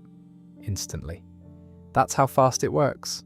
2 men doing a job, and then one of them is a murderer because of a shiny object. Season 2. Failure is not a factory-installed option. Jim is not coping. He's carrying the guilt, and it's destroying him. And he parks his truck on a set of railway tracks and waits. The officer investigating the scene finds the turd and takes it home to show his wife, which is a small human moment, the sort of thing anyone might do, and he immediately regrets tampering with evidence and decides to hand it in. So his wife puts rat poison in his tea. Season 10. And I want you to notice the gap there because it's enormous. Blagsnast, a love story. The wife has been executed for the murder. Their son, now grown, an important man with presidential ambitions, is in the family home and finds the turd hidden under a floorboard. Note the gaps here. Season 1, Season 2, then Season 10, 12 and 17. 7 seasons of nothing. Only brief cameo mentions in those seasons. There are only brief cameo references to the golden turd during those intervening seasons. And then it just resumes as though no time has passed and the audience is expected to remember, and the audience does. Season 12. Father's Days. The man with presidential ambitions and his campaign advisor fight over it. And just as he lifts it in victory, 2 Secret Service agents come through the door. He lunges at them. They shoot him. The turd falls from his hand and rolls under a chair. A cleaner finds it, bundles it up, and takes it to the Vatican, where she presents it to the Pope. And the camera pans across to a stone tablet depicting Roger astride an Egyptian pyramid, which is the moment the whole thing stops being a dark running gag and becomes mythology, because that tablet means this has happened before. Long before. Roger has been on this planet, since well before Roswell, apparently. Or at least his species has, and there is an ancient religious record of him and this object. The show dropped that in, and then went quiet again. Which brings us to the payoff, an episode simply called 300. The 300th episode.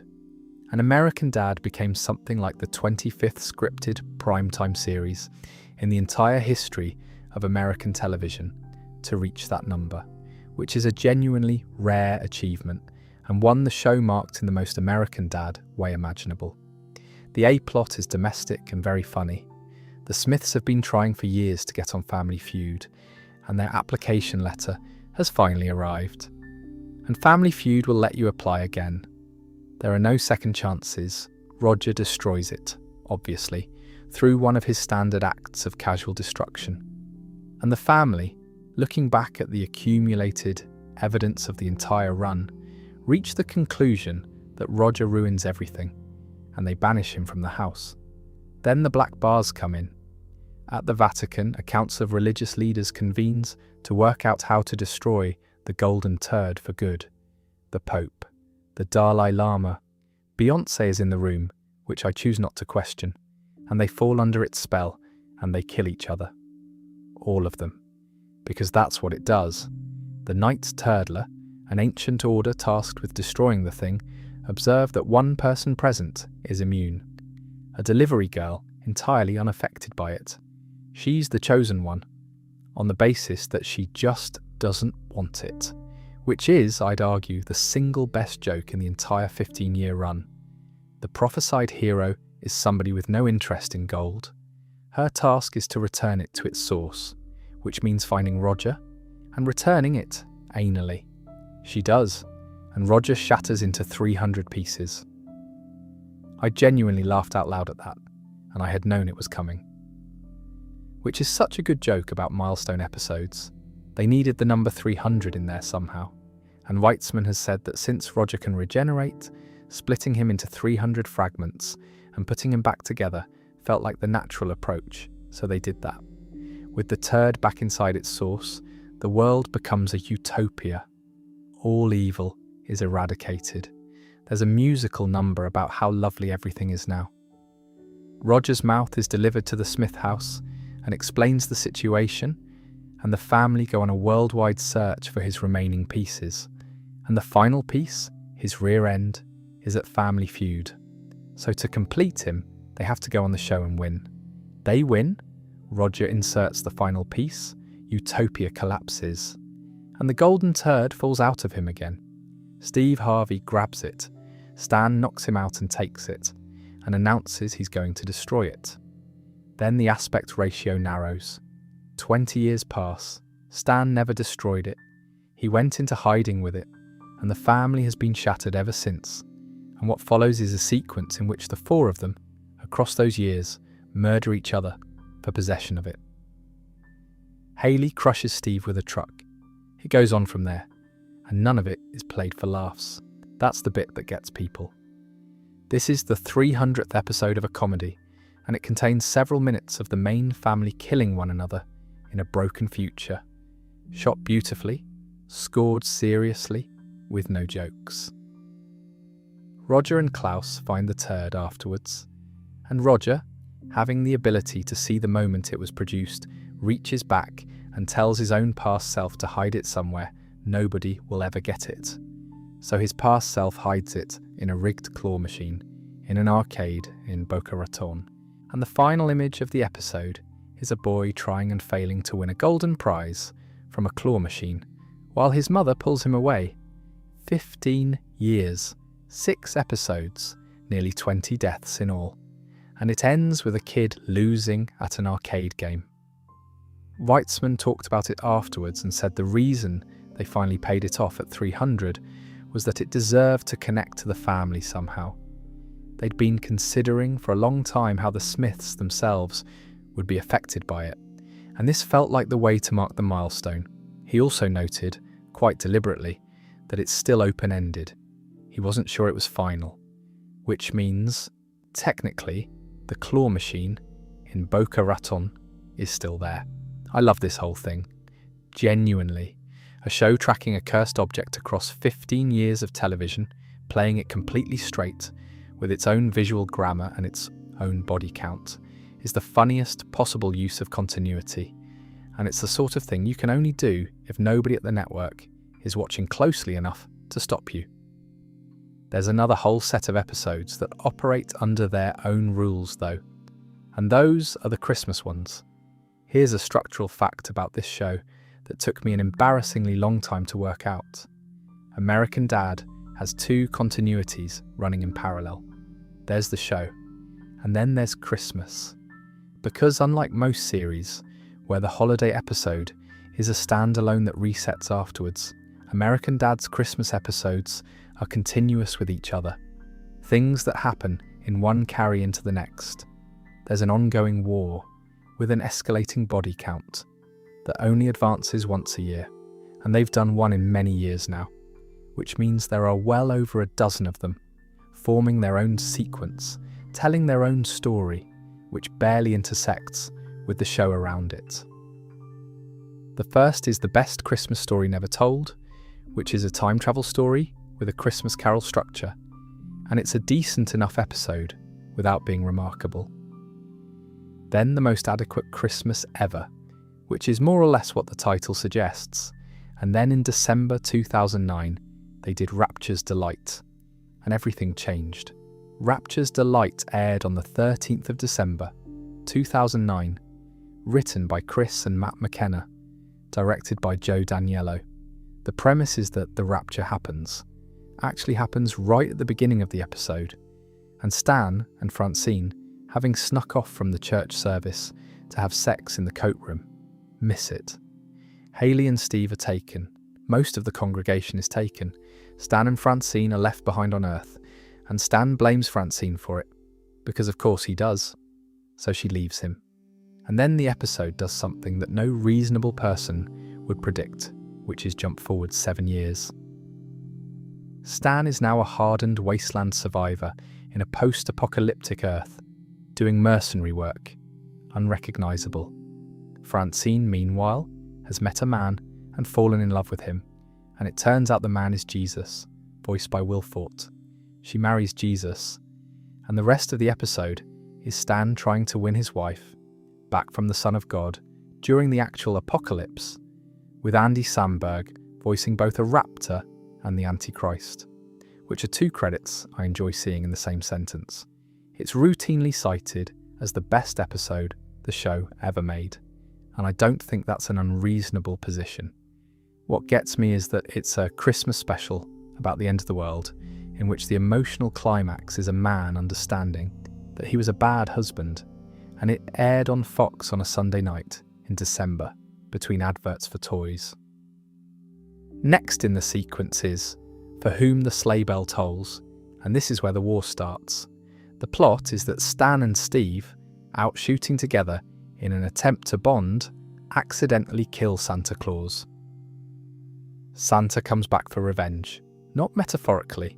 He returns armed with an army and lays siege to the town, which is an insane premise, and the episode fully commits to it, with proper action and proper casualties. And then in the middle of all that carnage, there's a genuinely lovely beat where Stan finally accepts Jeff into the family. A real emotional payoff, delivered during a firefight with Father Christmas. That's the show in one episode, honestly. From there, the war escalates across the years. Minstrel Krampus brings in Krampus and does something quite significant with Stan's father, who becomes Krampus himself. Then 90 North, 0 West, which takes the whole thing to the North Pole and is one of the more ambitious ones visually. Then Santa, Schmanta, which is a loose sequel to that, and which aired on Christmas Day 2017. And across all of these, there are contradictions piling up. Jack Smith becomes Krampus and stays Krampus at the end of one episode, and then is simply human again later, with no explanation whatsoever. Characters who died turn up fine. The state of the war varies depending on which episode you're in, and rather than fix any of that, the show eventually did the funniest available thing, which is invent a reason. Into the Jingleverse, it's established that the Christmas episodes take place in a separate timeline from the main show, which is such a beautiful piece of housekeeping. 15 years of accumulated contradictions, quietly resolved by declaring the entire holiday output a parallel universe. Everything that ever went wrong is now canon compliant retroactively. All of it. I genuinely admire the nerve of that. It's the writer's room equivalent of finding a mess under the sofa and putting a rug over it, except the rug is a multiverse. The sequence has continued since. Yule, Tide, Repeat, The Grouch, Nasty Christmas, Dreaming of a White Porsche Christmas, Gifted Me Liberty, Seasons Beatings. There are enough of them now that you could watch nothing but American Dad Christmas episodes for an entire evening and get a complete, if extremely violent, narrative. What I think is actually going on here, underneath the gags, is that Christmas gives this show permission. Because a normal episode has to be a normal episode. The family has to be in the house. There has to be an A plot and a B plot, and it has to finish roughly where it started so the reruns work. Christmas episodes are exempt from that. Everyone accepts that a holiday special can be strange. So the writers use the exemption to do genre pieces, apocalypses, sieges, time travel, and religious epics, and nobody complained because it was December. That's how you end up with a 2-decade war against Santa Claus in a sitcom about a CIA agent. Nobody sat down and planned it. Somebody just noticed there was a door that opened once a year and kept going through it. There's also a tonal thing about these episodes that I want to name, because it's specific.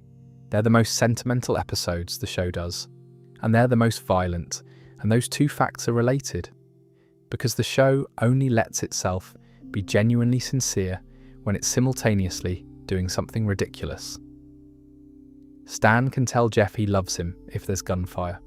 Francine can have a real conversation about her marriage if it's happening during the apocalypse. The absurdity is the permission structure for the feeling. Take the absurdity away and the show gets embarrassed and makes a joke instead. Which is, I'd argue, why Rapture's Delight works so well. It's the episode where the ridiculousness is turned up so high that the emotional content can be completely straight, and it lands, because you've stopped defending yourself against it. Anyway, Christmas isn't even the strangest thing they've done with the format. Not close. There's a particular feeling you get a few seconds into certain American Dad episodes, where the title card ends and the show simply is not the show anymore. The lighting is wrong. The camera is doing things a sitcom camera doesn't do. The music is a full orchestra rather than the usual light score, and you sit up slightly, because you know you've landed on one of the strange ones. Tearjerker is the first great example.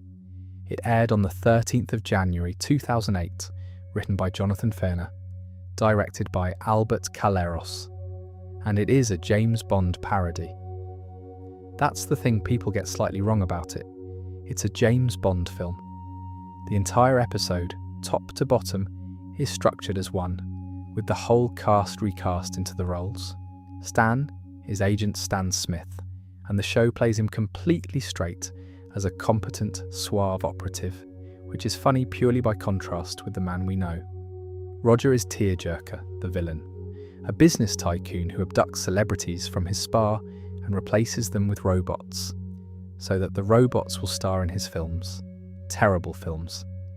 And his master plan is a tragedy so devastating that anyone who watches it will literally cry until they die. Francine is Sexpan to Come, which is a Bond girl name that I'm fairly sure they were quite pleased with. Steve is the gadget man. Klaus is the henchman.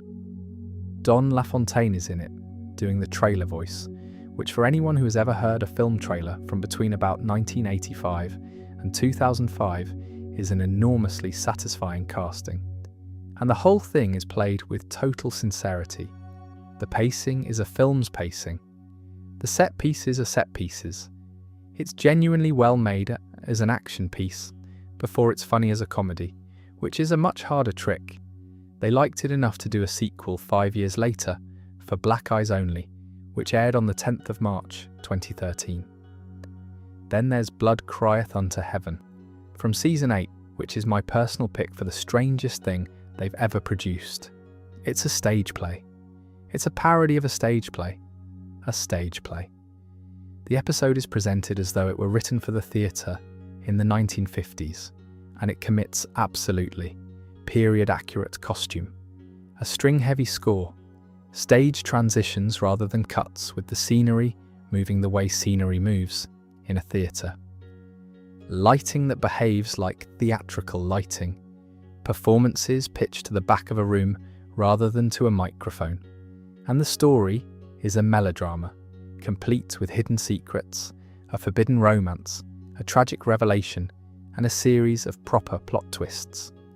It's about Stan and his father.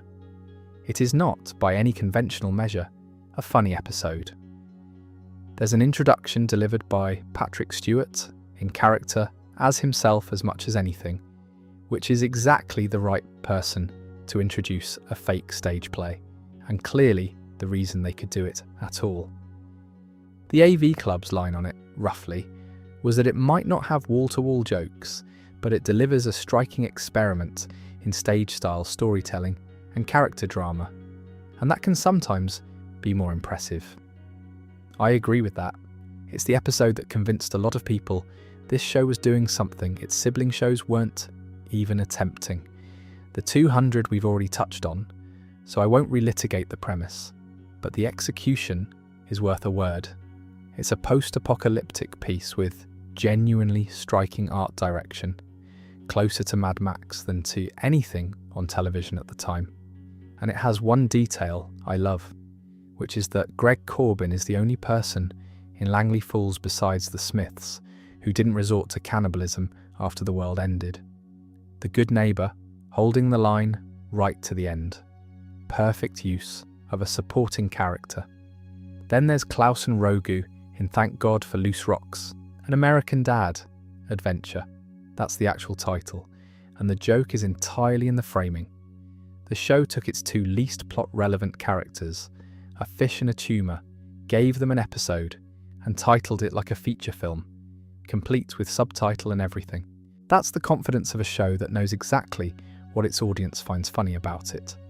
A few more outliers worth having in your head. The Adventures of Twill Ongenbone and his boy Jabari, which is one of those titles that tells you the episode is going somewhere unusual before you've watched a frame. Ankerfran, which is important for reasons we'll come to shortly. Daysong Heavy Industries and its immediate sequel, Return to Innocence, which ran back-to-back in consecutive weeks, a two-parter in a show that doesn't really do two-parters. The Never-Ending Stories, Death by Dinner Party, which is a murder mystery. The Life Aquatic with Steve Smith. Stan Smith as Keanu Reeves, as Stanley Utah in Point Breakers, a title which is doing a genuinely impressive amount of work. And the musicals, which happen with no warning and no build-up. The show will simply drop into a full production number, properly arranged, properly sung, and then come out the other side and carry on with the plot. The reason it can do that is entirely practical, as we covered earlier. They've got the voices. When your lead and your teenage son can both actually sing, a musical number is just a Tuesday. What connects all of these, I think, is a specific institutional attitude, and it's worth stating once. Most long-running shows treat a milestone episode as an excuse to look backwards. Clip shows, cameos, nostalgia, a parade of returning guest stars saying their catchphrase. American Dad treated milestones as license to build something structurally deranged. The 150th is a bottle episode in space with the wrong lead. The 200th is post-apocalyptic. The 300th is a 15-year payoff that ends in a family massacre and an arcade. And that isn't nostalgia. That's a writer's room using the one moment a year when nobody says no. There's a practical reason this show could do all of this, and I don't want to be too romantic about it. They were making a lot of episodes, 20-odd a year most years. At that volume you have to experiment, because the alternative is producing the same episode forever, and everyone going mad. Volume forces invention. If you only make 10 episodes a year, you can make all 10 of them safe. If you're making that many of them over that long, some of them are going to have to be a stage play. Which brings us round to the last big thing, and it's the daftest story in the whole run. The show's actual life as a piece of television property. Let's do this one straight, in order, because the order is the joke. The show ran on Fox for 11 seasons, from the premiere in 2005 through to September 2014. 9 and a bit years on the network it was built for, and then Fox let it go. The reason wasn't quality, and it wasn't ratings particularly. It was that Fox was moving away from the animation domination format entirely. They wanted the Sunday real estate for live-action comedies. Brooklyn Nine-Nine was the sort of thing they were making room for. There was also a new animated series in development from a Family Guy writer, Bordertown, with MacFarlane executive producing, which needed a slot. So American Dad became one of the casualties of Fox's scheduling changes, which is a proper piece of irony, and nobody at the time seemed to notice. TBS picked it up. New episodes started there on the 20th of October, 2014. Barker's line on the move at the time was that it was going to be the same American Dad, just in a different place, which is the standard reassuring thing you say. He also joked that the real reason for the network change was to finally execute a Tyler Perry crossover they'd long aspired to, which is a better answer. But here's the thing that had already happened, quietly, before any of that. On the 4th of November 2013, it was announced that Mike Barker left. 10 seasons as co-creator, executive producer, and co-showrunner, and he departed over what were reported as creative differences. Matt Weitzman became the sole showrunner and has run the show ever since. And there's a consequence to that departure, which I find genuinely fascinating, because it's the clearest example I know of a production decision physically removing a character from a fictional world. Barker voiced Terry Bates, and Terry was never recast. Nobody came in to do the voice, so the character simply couldn't appear anymore once Mike Barker left the show, and the producers chose not to recast him. You can watch it happen. In the episode Morning Mimosa, both Greg and Terry are present, but only Greg speaks. Terry's there, and silent, because there's nobody to say his lines. And then in Anchor Fran, Terry was formally written out. He leaves Greg and their daughter and the dog to go on tour following the band 311. So one half of the show's functional couple, the pair that existed as the stable counterweight to the Smiths, walked out of a 20-year relationship to follow 311 around America. Because a producer had a disagreement about the direction of the program. And the show got worse for it, genuinely. Greg without Terry is a diminished thing. There's a whole texture the show lost and never fully replaced. Now, the season numbering. I want to spend a proper minute on this, not because it's important, but because it's one of the great administrative disasters in television, and it's extremely funny once you see the shape of it. Fox, during its run, operated 2 conflicting season counts at the same time. One was the traditional broadcast season count, which the press and Fox's own PR department used. The other was on Fox's official American Dad website, and it stretched the first season out over about a year and a half, producing entirely different numbers. So Fox was disagreeing with Fox in public for years. Then Fox complicated it further by advertising its final 3 episodes as a season unto themselves. 3 episodes, a season.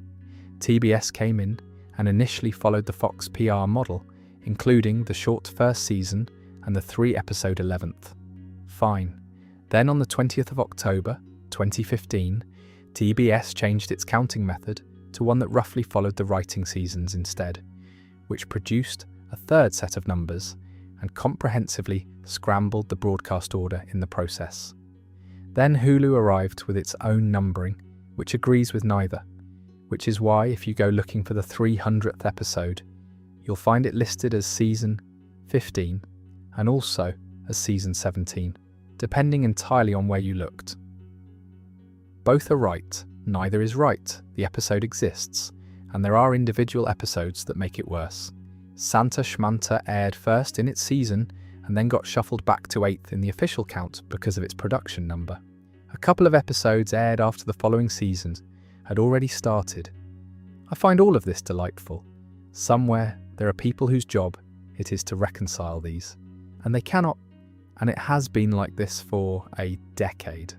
Right, TBS, the show ran there for 10.5 years and 212 episodes, which is a longer run than it had on Fox.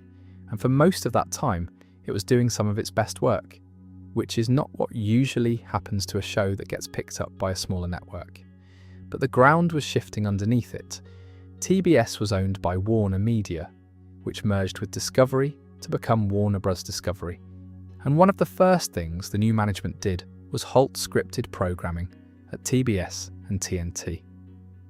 American Dad had been renewed before the merger, so it was contractually protected, which meant that as everything else at TBS was wound down or written off, this one cartoon just kept going, the last remaining scripted original at a network that had stopped making scripted originals. It was, by the end, quite genuinely alone there. On the 21st of March 2025, TBS announced it wouldn't be ordering anymore. And that could have been it. The show had, by that point, written a series finale a few times already, because it had been braced for cancellation more than once. There's an episode called Guardian that was written as an ending, and before that one called Echoes, and before that Hot Water. 3 separate occasions where the writers sat down and wrote a goodbye, and 3 times it didn't take. Because on the same day TBS said no, it was reported that Fox was in negotiations with 20th Television Animation to bring it back. And on the 2nd of April 2025, Fox renewed it for 4 more seasons. Fox, the network that dropped it 11 years earlier, it returned on the 22nd of February 2026 with the 389th episode, 21 years after it first turned up there after the Super Bowl. The business reason is fairly unglamorous, as these things are. Fox Entertainment and Hulu had closed a very large deal in May 2025, and the arrangement means the Fox animated shows air on Fox first and then find their streaming home afterwards. Getting American Dad back made that block more valuable. Fox's television president said more or less that they got a chance to have another show with MacFarlane, and took it.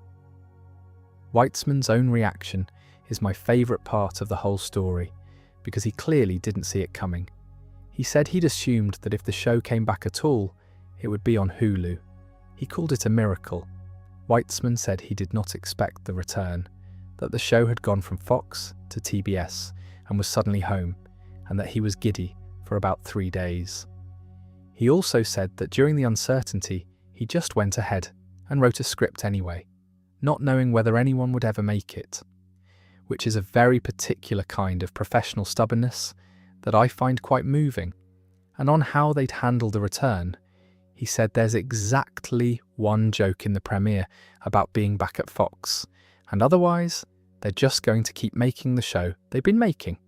Same writers mostly, minus a few to budget cuts. Mostly the same artists, which is exactly the right answer. Don't make a fuss, make an episode. There's a symmetry here that's worth pointing at gently and then leaving alone. Family Guy famously got cancelled by Fox and came back to Fox, and that story has been told so many times it's practically folklore. American Dad has now done a version of the same trick, and almost nobody has mentioned it. Which feels about right, honestly. It's the show that was never the flagship, that nobody was protecting. That got strange because nobody was watching closely enough to stop it. And it outlasted the format it was built for, sat alone at a network that had given up, and then walked back through its own front door with 4 seasons already ordered. There's something quietly great about that. I want to spend proper time in the CIA building, because it's the part of the show people mention least, and it might be the part that carries the most weight. Here's the structural point. Stan has a job he goes to, with colleagues he did not choose, and that means the show has access to a completely different kind of comedy from the domestic material. Family comedy is about people who love each other being unable to stop hurting each other. Workplace comedy is about people who don't love each other at all being forced into a room together every day. Having both available in the same show is an enormous advantage. An American Dad used it constantly. Let's start with Bullock because he deserves a proper going over. Avery Bullock is Stan's boss, and on paper, he's the standard spy chief, the authority figure, the one who gives the briefing, sets the mission, and is disappointed in you afterwards. Every espionage story has one. What the show does instead is take that archetype and slowly reveal that the man is in the middle of a personal collapse that has been ongoing since roughly the late 80s. He'll deliver an operational briefing with total gravitas in that magnificent voice, and then append a piece of information about his home life that suggests he has not been well for a very long time. His marriages, his affairs, his various obsessions, the things he does in the evenings, Bullock's private life, assembled from the fragments dropped along the way, is a genuine horror story delivered in the tone of a man reading a weather report. And the joke works entirely because of the delivery. If you cast a comic actor in that role, the character collapses. You need somebody who can make an appalling sentence sound like Shakespeare, and they got somebody who has actually done Shakespeare. There's a thing Bullock does that I particularly enjoy, which is that he has authority over Stan that is essentially arbitrary and absolute. He can promote him, fire him, send him anywhere, order him to do anything, and Stan, whose entire self-image rests on being a good agent, will do it. Whatever it is, which makes Bullock the only person in the show who can make Stan act against his own interests reliably. Francine can't. His children can't. Roger can manipulate him but has to work at it. Bullock just says a sentence and Stan complies. That's a very useful dramatic tool if you're writing a character as stubborn as Stan. Bullock also gets some of the show's better standalone stories, and one of my favourites is the one about his memory, an episode with the enormous title The Full Cognitive Redaction of Avery Bullock by the Coward Stan Smith, which tells you everything about the plot and also tells you the show knows exactly how funny a long title is. Then there's Dick Reynolds. Dick is voiced by David Koechner, and Koechner has a very particular register that makes him ideal for this.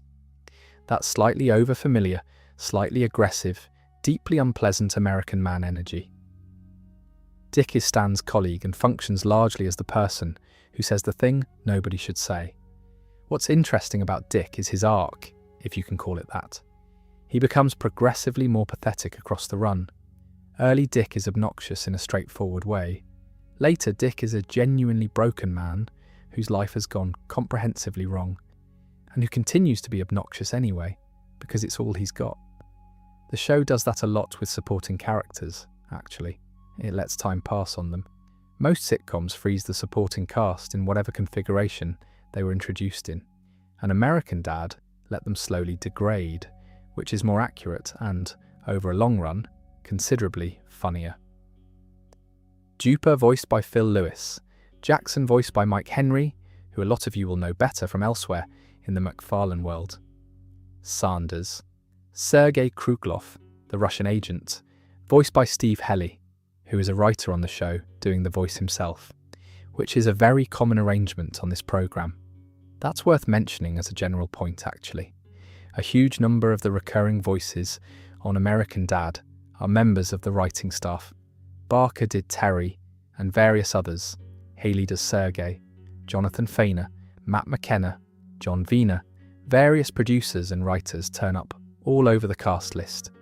It's a very old animation tradition, partly because it's cheap and partly because a writer already knows how the line is supposed to sound. But it also means the show's ensemble has a slightly odd, homegrown texture. These aren't polished voice actors doing broad character work. A lot of them are just blokes who write for the show, doing a voice they invented at a table read. I think that's a big part of why the CIA scenes feel like an actual office, because in some sense they are one. Now the CIA as a comedic institution. Because the show's relationship with the agency is genuinely strange, and I've never quite decided how deliberate it is.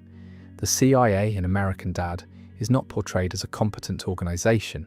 It's portrayed as a workplace, with all the pettiness that implies that happens to have access to weapons, surveillance capability, experimental technology, and legal impunity, which produces this recurring situation where an office disagreement escalates into something with actual geopolitical consequences, and nobody involved seems to register the difference. Two men annoyed about a parking space with a drone budget. And then there's the technology. This is the agency that had brainwave transfer capability in the 80s and used it on a ski jumper. That's their track record.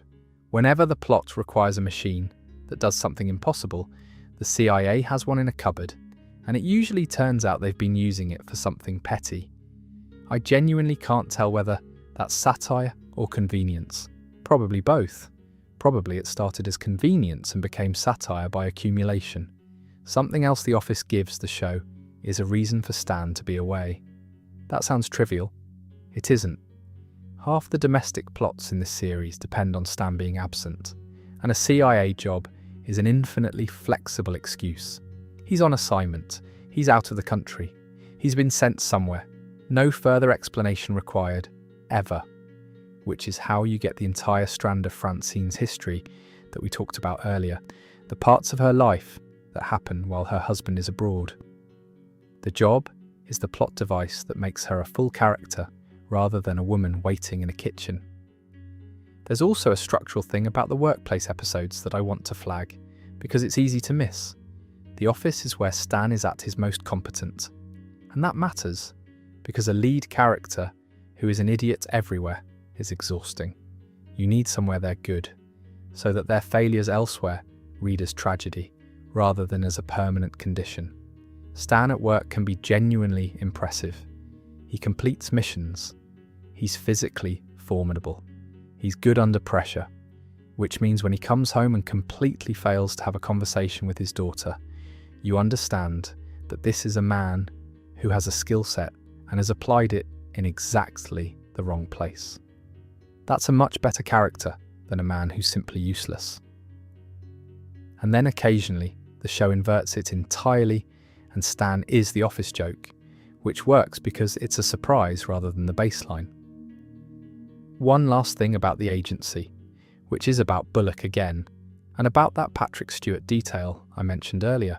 The reason it matters that they got the actual Patrick Stewart, rather than somebody who sounds like him, is that a sound-alike is a joke, and the real thing is a texture.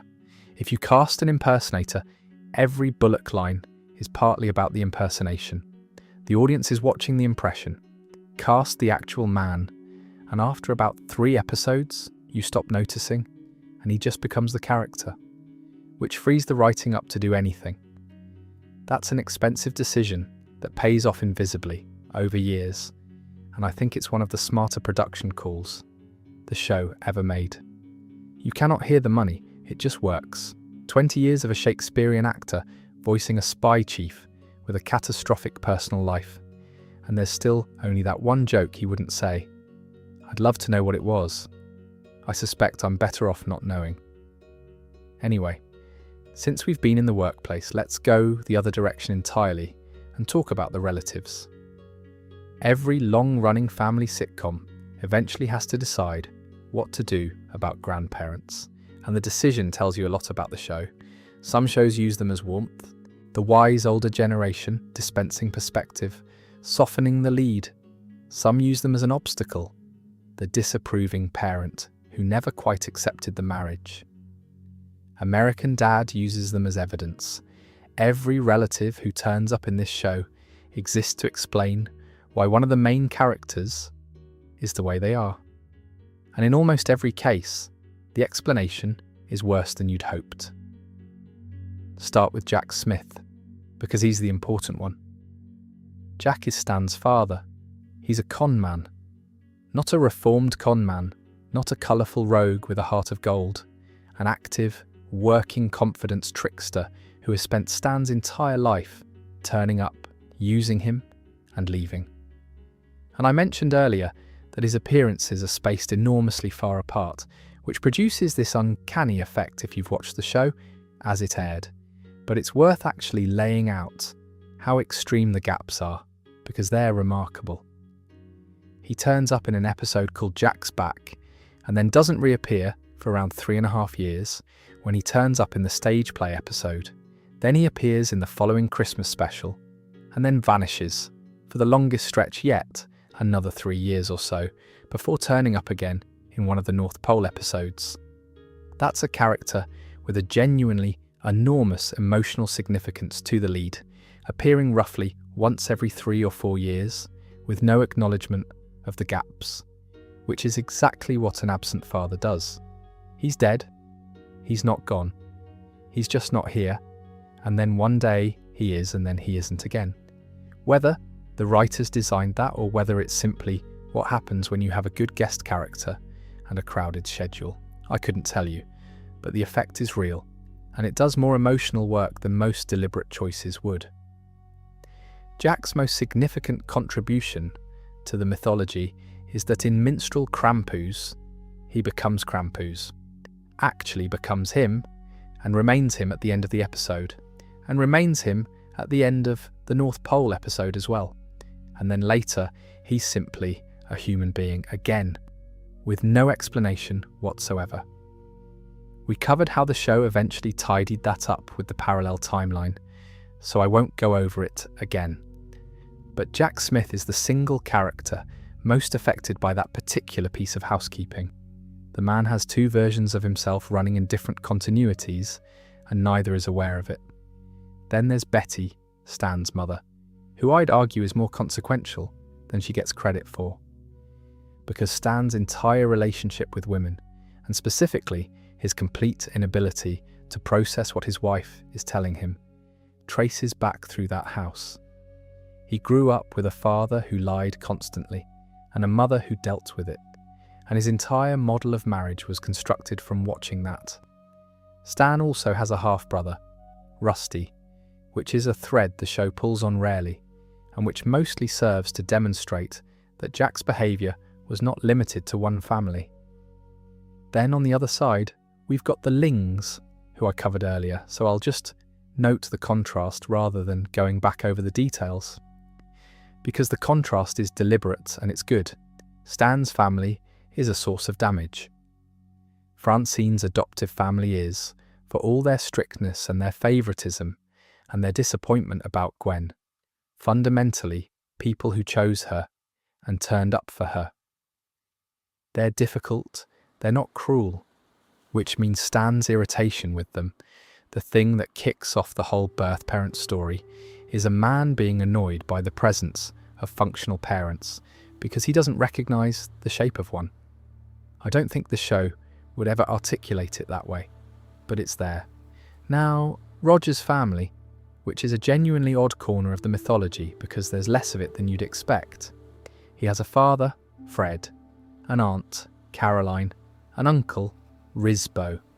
These exist, they've been referenced, and given what we know about how Roger came to be here, which we went through earlier and I'm not going to retread, the existence of a family somewhere out there is quietly devastating rather than warm, because the show has established both that he has relatives and that his species treated him as expendable equipment. Those two facts sit next to each other and the show never resolves them, and I suspect that's because resolving them would require the episode to be sad the whole way through, and then Emperor Zing, who is not family but is the closest thing the show has given us to a real relationship from a Roger's own species, and that turned out to be a former partner Roger cheated on, who then built a totalitarian regime around the wound, which is, I suppose, its own kind of family. Now, Hayley's marriage means the show acquired in-laws in the other direction as well, and Jeff's family situation is one of those things the show treats with a very light touch. He's from a background that isn't stable, and the reason he attached himself to the Smiths so completely is fairly clear once you notice it. He wanted a family, and there was one available, which is genuinely why the Stan and Jeff relationship works as well as it does. Stan spends years despising him, and then gradually, without ever quite admitting it, becomes something like a father to him.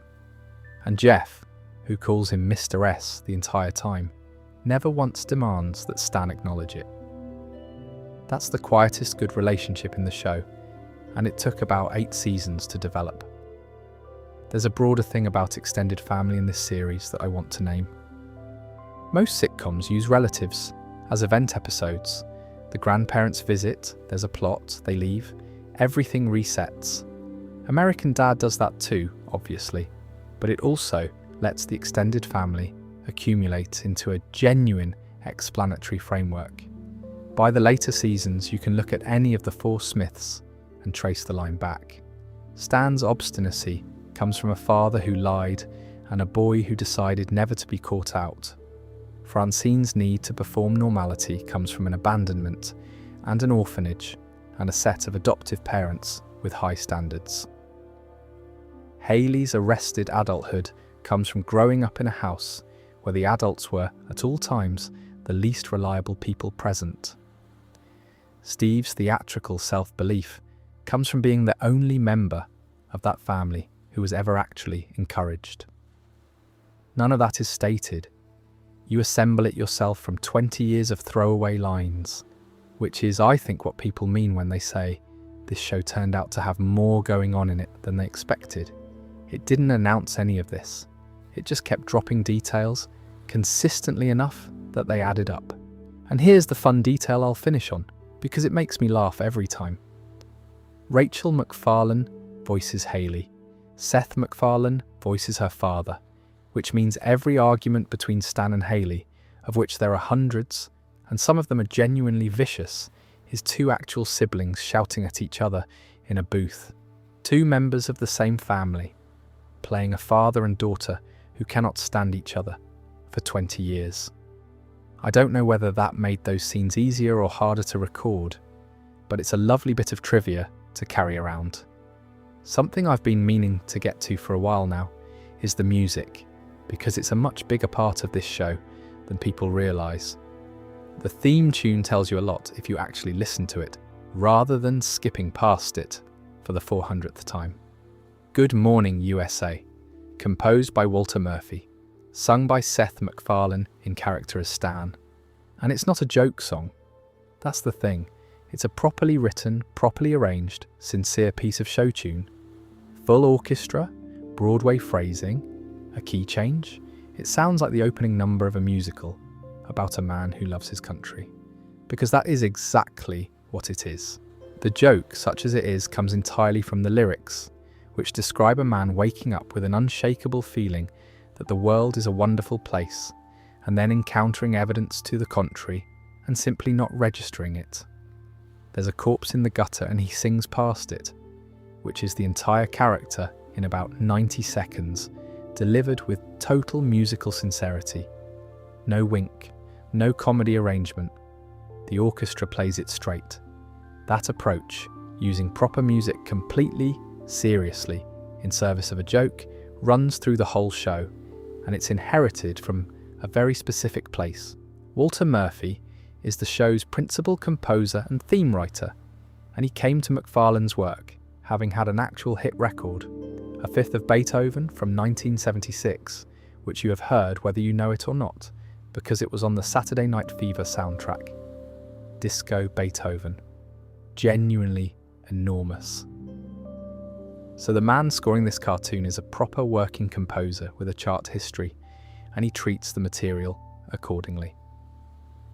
Joel McNeely and Ron Jones have also worked on the music, and between them these are people with substantial film and television scoring backgrounds, which means American Dad routinely has orchestral scoring at a level the visuals do not require and the jokes do not need. And that mismatch is the point. Because when the show does a genre episode, and we talked about a few of those earlier, the music is what sells it. The Bond episode works because it's scored like a Bond film, with actual brass and actual tension. The stage play episode works because there's a string arrangement doing exactly what a 1950s theatrical score would do. The space episode works because it commits musically to being a science fiction film. You cannot fake that with library music. If those episodes were scored the way most animated comedies are scored, with light stings and cues, they'd read as parody, and they'd be forgettable. Scored properly, they read as the actual thing, and the comedy comes from the collision. That's an expensive commitment maintained over 2 decades, and almost nobody talks about it. Now, the songs, the show drops into full musical numbers with no warning. That's not an occasional special episode thing, it's a regular tool. Someone will start singing mid-scene. There'll be a complete number, with proper arrangement and choreography equivalent staging, and then the plot continues as though nothing happened. And I covered the practical reason for this earlier, which is the casting, so I won't go back over it. But it's worth saying what it enables, which is a very particular emotional shortcut. A musical number lets a character say something they would never say in dialogue. Stan cannot tell you what he actually wants. He'd rather die. But Stan can sing about it, because singing exists in a slightly separate register where sincerity is permitted and the audience accepts it. Which is the same permission structure I mentioned when we talked about the holiday episodes. The show can only be honest when it's simultaneously doing something ridiculous. A song counts as ridiculous, so a song can be honest. Steve's musical material is the best example of this. Steve wants, desperately, to be a performer, and the show gives him the opportunity repeatedly. There's a boy band storyline, there are talent shows, there are numbers where he's genuinely good, because the man voicing him genuinely is, and the joke isn't that he's bad. That's an important distinction. A lesser show would make Steve a terrible singer, and mine the humour from that. American Dad makes him actually good, and mines the humour from the fact that being an excellent singer does absolutely nothing for a 14-year-old's social standing. He's talented, and it doesn't help, which is much truer and much funnier. Then there's the use of licensed music, which the show does sparingly, and when it does, extremely well. We already went through the space episode and the band involved, so that thread is closed, but the wider pattern is that when American Dad reaches for an existing song, it's almost always to do something completely straight with it. A montage, an emotional sequence, a moment where the comedy stops for 90 seconds and the show simply asks you to feel something. And it works, because the show has spent the surrounding 20 minutes being appalling, and you're not braced for it. There's a thing that happens to your defences in comedy, where after enough jokes you stop being open to anything sincere, because everything might be a setup. Music breaks that. It's very hard to keep your guard up through a well-scored montage. Both of these shows in the MacFarlane stable use that trick, to be fair, but American Dad tends to use it on smaller, more domestic subjects, which I think lands harder. It's not the end of the world. It's a man realising he's been a poor father, or a woman realising she's not going to have the life she planned. One more musical detail that I find genuinely charming. The end credits theme is an instrumental version of Good Morning, USA. So the show opens with a man singing about how wonderful everything is, and closes with the same tune with the words taken out, after 20 minutes in which everything has gone comprehensively wrong. I don't think that's meant as commentary. I think it's just the standard practice of using your theme both ways, but it functions as commentary every single episode, 400 times. And here's the last thing about the music that I keep thinking about. A show like this doesn't need any of it. You could make American Dad with cheap synth cues, and nobody would have cancelled it. The audience is not primarily sitting there evaluating the orchestration, but somebody involved decided early that the music would be real, that the theme would be a proper show tune, that the genre episodes would be properly scored, that if a character sings, it'll be a real singer singing a real arrangement. That decision costs money and delivers almost nothing measurable. And I'd argue it's one of the main reasons the show holds up on rewatch now, when the topical jokes have gone stale and the animation looks its age. The music never dates because it was never cheap. And since we're on the subject of who's in that building, I've been circling two of them all night without addressing them directly. The central relationship in American Dad is not a marriage. It's a man and an alien who have been living together for 20 years and have rarely had an honest conversation about it. And I want to make the case for that properly, because I think it's the thing that quietly took over the show without anybody announcing it. Consider the raw material.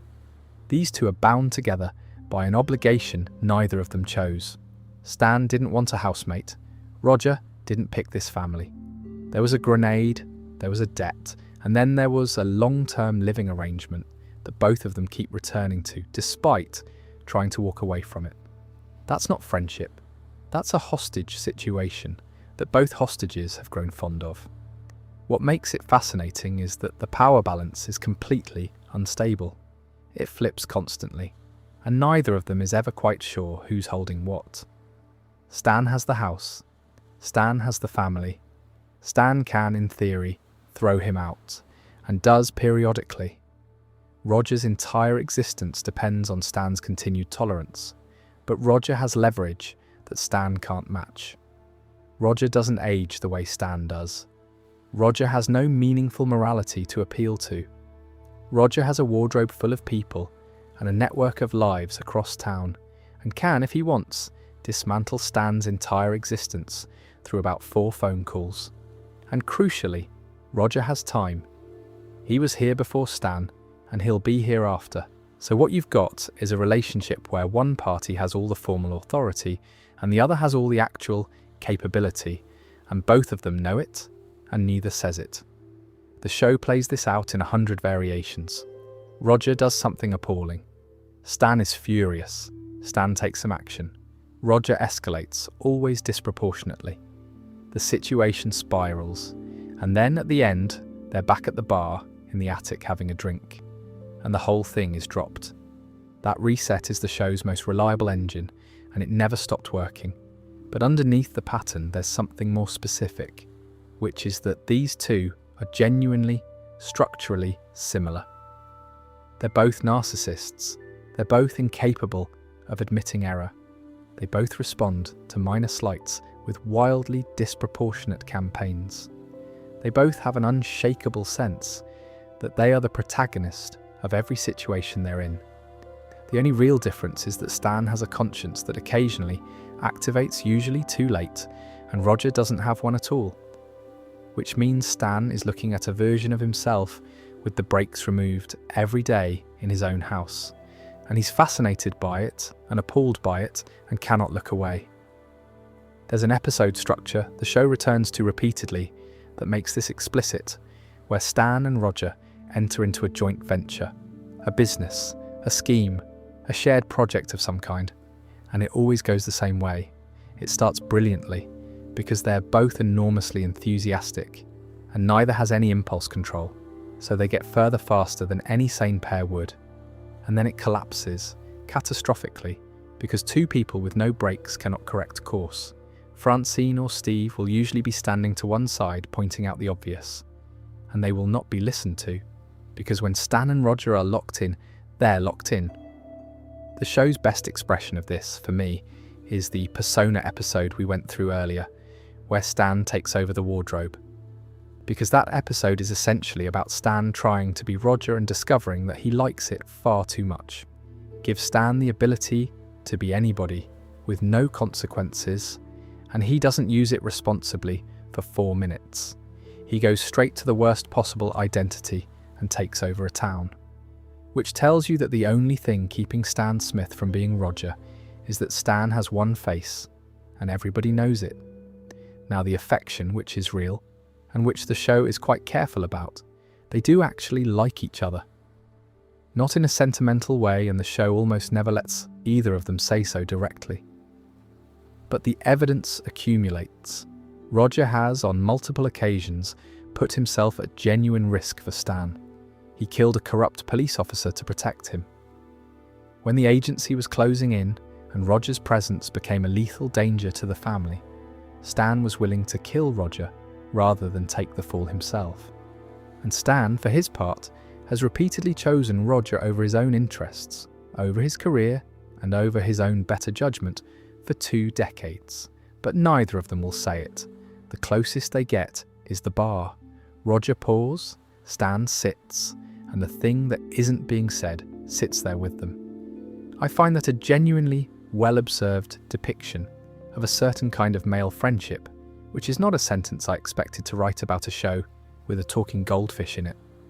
There's another dimension to it, which is the paternal one.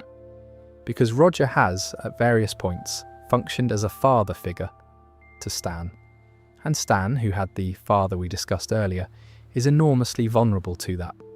There's a persona of Roger's, a warm and decent older man, who gives Stan the fatherly attention he's never had, and Stan responds to it completely. Which is Roger giving Stan something real, through a fake person, while knowing exactly what he's doing. Is that kindness or manipulation? Both, obviously. It's always both with Roger.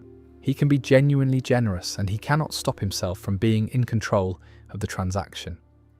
Now, the practical consequence of this relationship taking over. If you compare an early episode to a late one, the shift is enormous. Early American Dad is built around Stan and his family. With Roger, as the wacky housemate who provides B-plots. Later, American Dad is frequently built around Stan and Roger directly, with the family in support. There are whole seasons where the most reliable engine for an episode is putting those two in a room and giving them a shared objective. And I think there's a straightforward reason for that, which is that the writers found it easier and funnier. A Stan and Francine story has to respect a marriage. A Stan and Hayley story has to respect a father-daughter relationship. There are limits to how badly they can treat each other before it stops being funny. Stan and Roger have no such limits. They can do absolutely anything to each other and be fine by the closing credits because their relationship has no formal obligations in it at all. It's pure. It's two entities who chose to keep tolerating each other, which means the writers can go anywhere. I do think something was lost along the way. The family-centred episodes have a warmth the Stan and Roger material doesn't, and a show that's mostly two narcissists escalating at each other can get a bit airless if you watch too many in a row, but I understand why it happened. When you've got 400 episodes to fill, you go where the material is, and the material, more often than not, is up in that attic, which leaves all the odd corners, and there are a lot of those, and none of them fit anywhere else. This next bit is a wonder. There's no organising principle beyond things I like that don't belong anywhere else. So if you drift off during it, you're not missing an argument. Let's start with Reginald the koala. Reginald is a koala with the mind of a man, produced by the same sort of CIA process we discussed with a certain goldfish. And he speaks with a deep, soulful voice and has a relationship with Hayley. An actual relationship. Hayley dated a koala, and the show plays it as a genuine romantic entanglement with real emotional stakes, complete with jealousy and a love triangle. What I find brilliant about Reginald is that he's clearly a variation on an existing idea, and the show does not attempt to hide that or explain it. There's a second animal in this universe with a human mind. The agency has done this more than once. Nobody addresses the implication that there might be dozens of these creatures wandering around. Then there's Mr. Pibb. Mr. Pibb is a character voiced by Peter Graves. Peter Graves of Mission, Impossible and Airplane.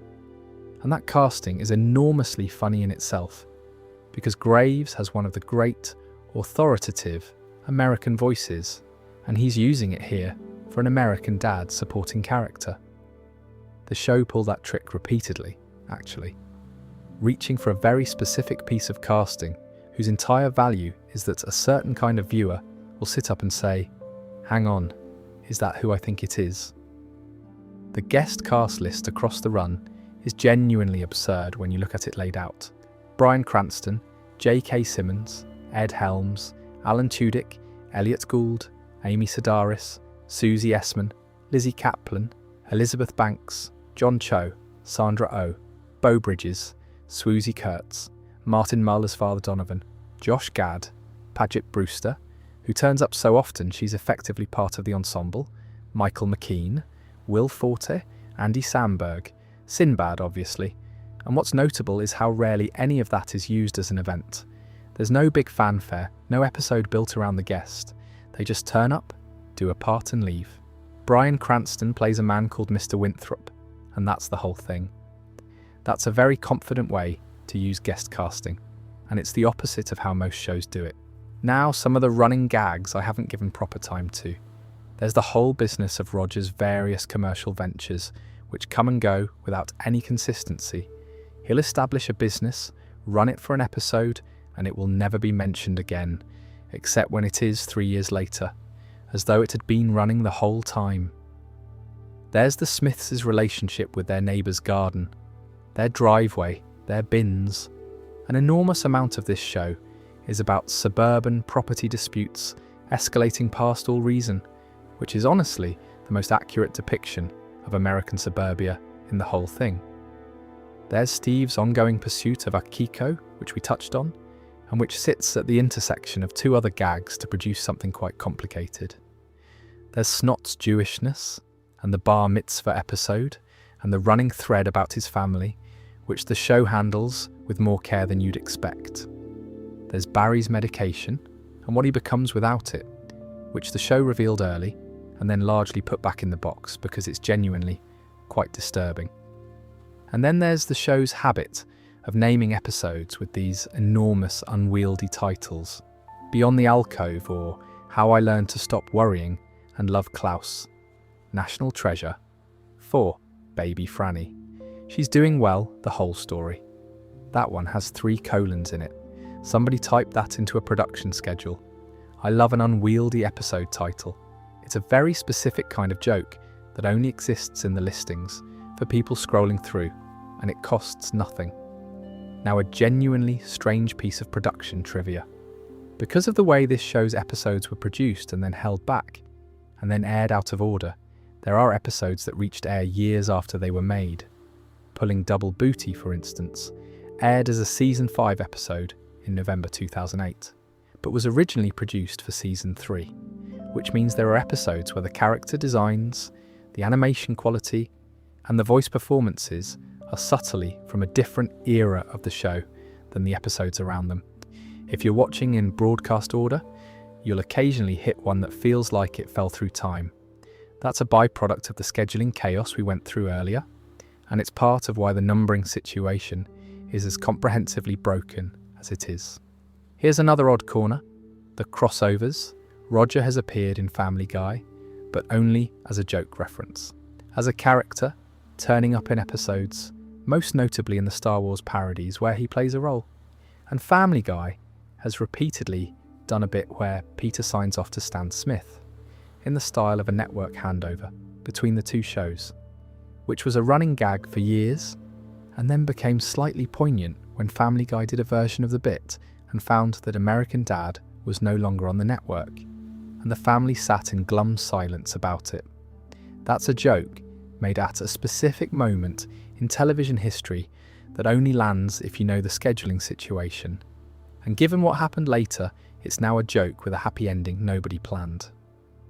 There's also the thing where Meg was at one point traded to American Dad, and the show cut to her attempting to take Stan's place in the opening credits and being told to shut up by both Stan and Roger, which is a lovely bit of cross-property nonsense, and honestly, more or less the correct treatment of that character.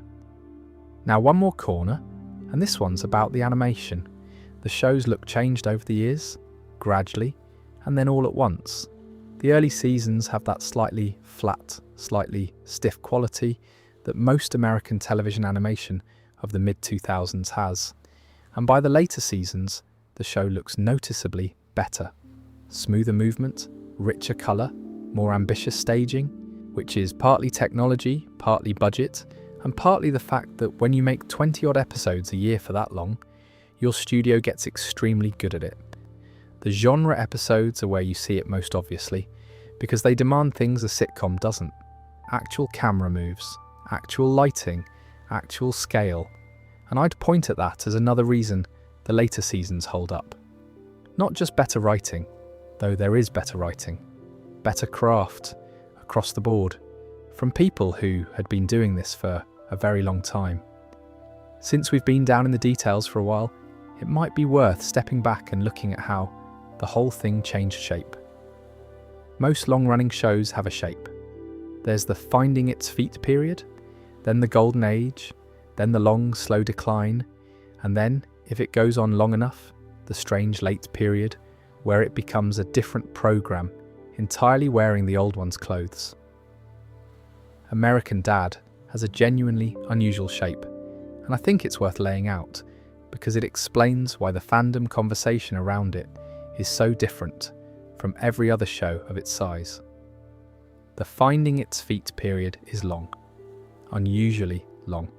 Roughly the first 2 seasons, possibly 3, and we went through why earlier, so I won't repeat the causes. Then there's a rise, not a jump, a rise across several years, where the show gets progressively more confident and more specific, and then crucially, there's no decline. That's the anomaly.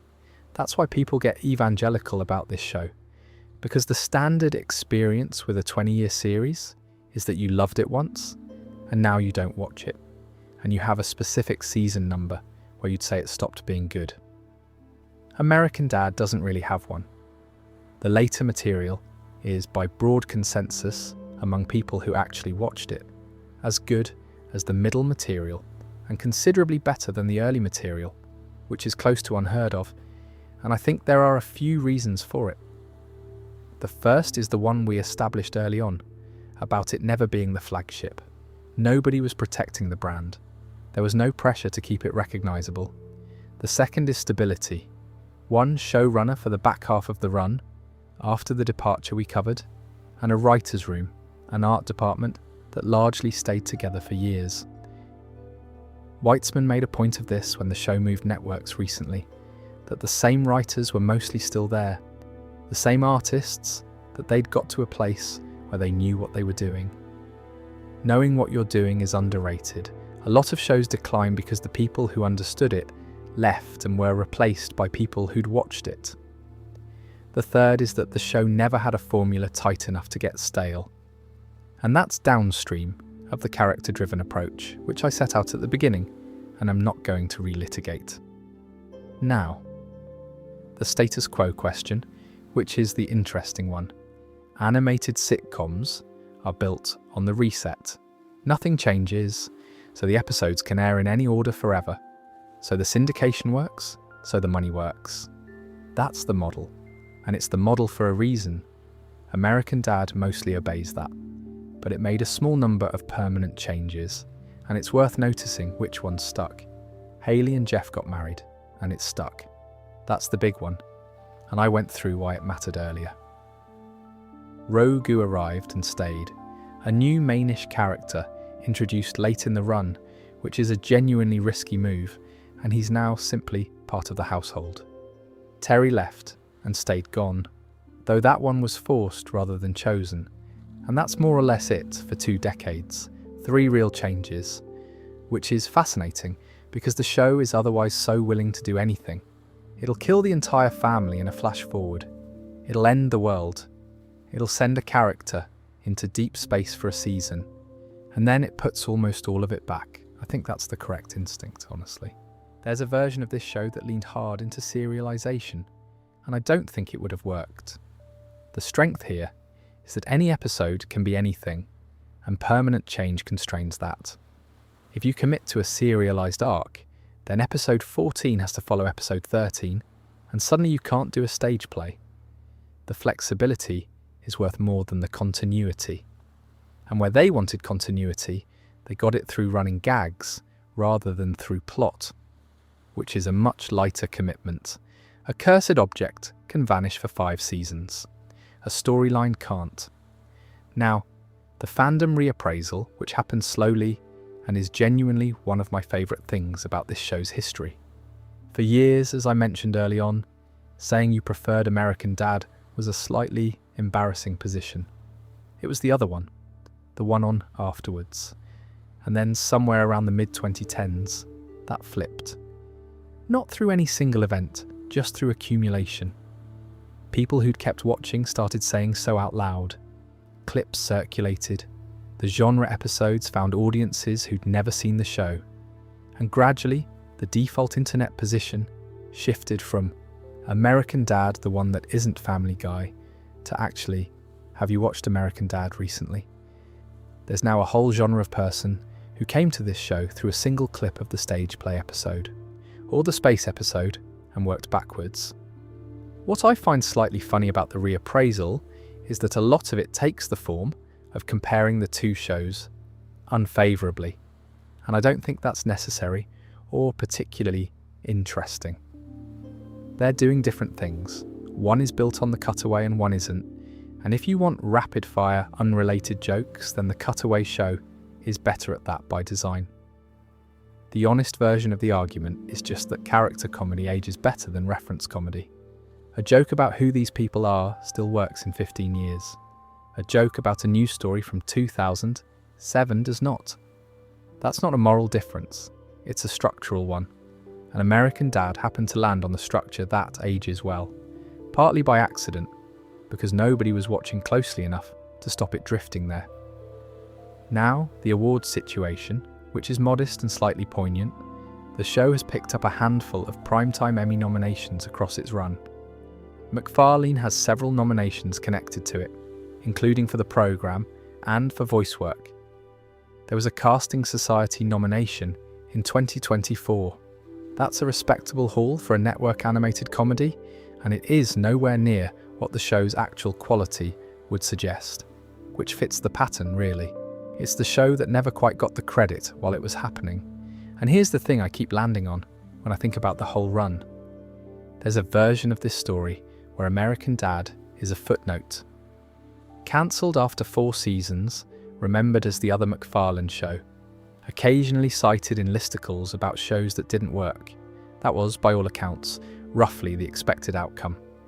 3 co-creators who weren't sure what they were making. A lead character built out of a political argument that was already dating, and a slot next to a much louder programme.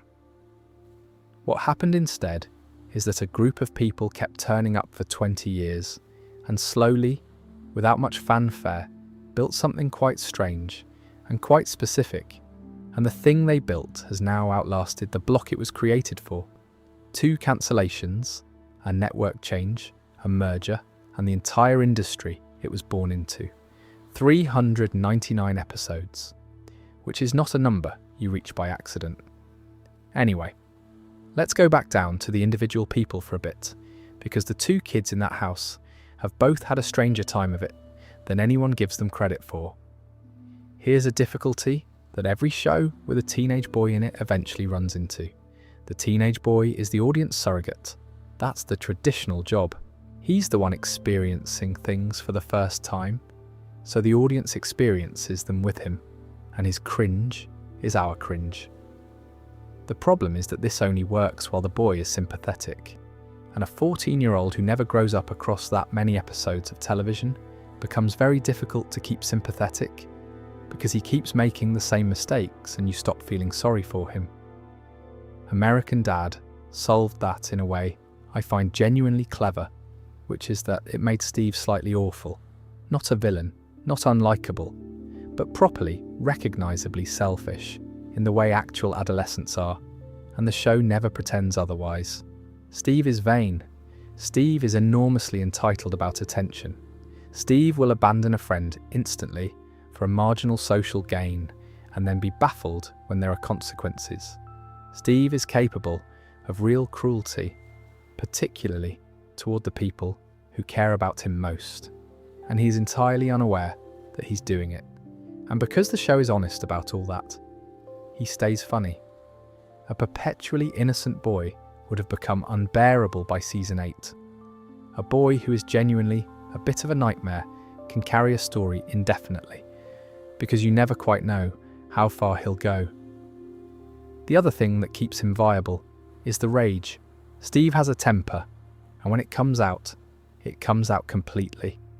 He's not a passive victim of circumstance. He'll snap, and he'll go to war over something minor, and the show will follow him into it seriously. There are episodes where Steve is genuinely frightening, and they work because it's a small screaming boy, and everyone underestimates him. Now, his relationship with Stan, which is the show's most reliable emotional engine, because Stan wants a particular son, and Steve is not that son. Stan wants an athlete, a soldier, someone he can teach to shoot and take to a game and recognise himself in. And what he got is a small, theatrical boy who wants to sing, and who is, by every measure Stan values, a disappointment. That's a completely standard sitcom setup, obviously. What makes it work here is that Stan does not resolve it. He still hasn't accepted it, not even now. He'll have an episode where he learns to appreciate his son, and then the next time it comes up, he's back to trying to make him play football. And I don't read that as lazy writing. I read it as accurate. People don't resolve this. Fathers who wanted a different child rarely have one clean revelation and become fine about it. They cycle. They improve slightly. They regress. Steve, for his part, wants his father's approval enormously and pretends he doesn't, which means the two of them spend most of the run reaching for each other and missing, and then occasionally, Once every couple of seasons, they connect properly, and the show gives you a genuinely lovely moment, and then puts everything back. The Steve and Roger relationship is different, and in some ways more interesting. Because Roger takes Steve seriously in a way Stan doesn't. He'll listen to Steve's ideas, he'll join in with Steve's games, and commit to them completely. The detective partnership we touched on earlier is a good example, where Roger builds an entire noir universe with Steve as a full partner in it. And then, inevitably, Roger uses him. Every time. He'll be a genuine friend for 20 minutes, and then throw Steve under a bus for a marginal personal advantage, exactly as he did in the redemption episode we went through. So Steve's closest friendship in that house is with someone who will absolutely betray him. And Steve knows it and keeps going back because the alternative is being a 14-year-old alone in a house full of people who aren't listening. Steve is also, and I want to state this plainly, the only main character in this show with a functioning moral sense. He's the one who tries to fix things. He's the one who believes people can be better. The caterpillar business in the redemption episode wasn't a joke on Steve's part. He genuinely believed it. And the joke of the episode is that he was wrong. And the show punishes him for that, repeatedly, across the entire run. Every time Steve tries to do the right thing, the universe of this program demonstrates that the right thing does not work here, which could be miserable and mostly isn't because he keeps trying anyway. That's his defining quality. He does not learn the lesson the show keeps teaching him. Some episodes worth knowing, delivered as a wonder rather than a ranking. Steve and Snot's test tubular adventure, which is about the two of them attempting a scheme to secure dates for the prom, and which goes to places that a description would not do justice to. It's one of the most talked about episodes in the run, and for good reason. LGBS Steve, which is about identity and belonging, and which does something genuinely unexpected with the premise. Bazooka Steve, The Life Aquatic with Steve Smith, the boy band material, which we touched on when we were talking about the music, and the various episodes where the school is the setting rather than the backdrop, which give the supporting cast at Pearl Bailey room to breathe. There's one more thing about Steve I want to say, and it's about the casting decision we discussed earlier. Making Steve a genuinely good singer rather than a bad one isn't just funnier, it changes the character fundamentally. Because a boy who is bad at the thing he loves is a joke. A boy who is genuinely good at the thing he loves, in a house where nobody values that thing, and in a school where it gains him nothing, is something else. He's a person with a real gift and no market for it. That's a much sadder character, and a much more interesting one. And the show gets to have it purely as a byproduct of who they happen to hire. I don't believe for a second that was planned. I think they cast an actor who could sing and then discovered what it did to the character. Which is how a lot of the best things in long-running shows happen. Anyway, his sister has had an even rougher 2 decades, so let's talk about her. Hayley Smith has had, by a considerable margin, the roughest run of anyone in that house, and almost none of it is dramatic. That's what makes her interesting. Nothing catastrophic happens to Hayley. She's not abducted. She doesn't get shot into space or turned into a fish or discover a horrifying truth about her origins.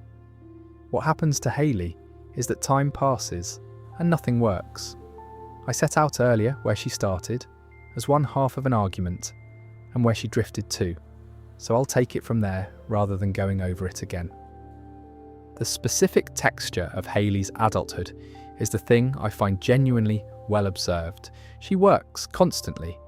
She's had an enormous number of jobs across the run, and she takes each one seriously at the start. She's not work shy, and she's not entitled about labour. She'll take the shift. What she can't do is build. Every job is a fresh start rather than a next step. So all that employment has produced no career at all. She's exactly where she was, with a longer list behind her. She goes back to education repeatedly. She has causes, and she throws herself into them with total sincerity, and the causes come and go. She has plans that are, in isolation, perfectly reasonable. and which never survive contact with the following month, and she lives at home, which the show never makes a big joke about, and which is quietly the defining fact of her life. Now, what's interesting is that the show refuses to make this a tragedy or a lesson. There's no episode where Hayley finally gets it together, and there's no episode where the show sits you down and explains that she's a failure. She just carries on. Some episodes she's doing better, some she's doing worse. The needle moves and comes back, which is, I'd argue, considerably more accurate than either of the alternatives, and considerably braver to commit to for 2 decades. Her relationship with Stan is the show's most straightforwardly hostile family relationship, and it changed shape over the years in a way I like. The early version is ideological. They disagree about the world, and the arguments are about positions. The later version is personal and much better. They don't argue about politics anymore, really. They argue because he doesn't respect her and she knows it, and because she wants something from him that he can't work out how to give. And there's a genuinely uncomfortable thread running under it, which is that Stan's disappointment in Hayley is much more concrete than his disappointment in Steve. With Steve, it's about type. With Hayley, it's about outcome. She hasn't done anything with her life, and he can see it, and occasionally he says so, and it lands. Then there's her dark side, which the show deploys sparingly and effectively. Hayley has her mother in her, not the housewife version, the other one. There are episodes where Hayley's capacity for genuine ruthlessness surfaces, and it's always slightly shocking because the baseline character is so ineffective. Hayley Smith, SEAL Team 6, is the obvious example, where she turns out to be capable of a great deal more than anyone assumed, including her. And the pattern in these episodes is consistent. She's brilliant at the thing, briefly, and then it doesn't stick because nothing sticks, which is arguably the most quietly devastating running joke in the show.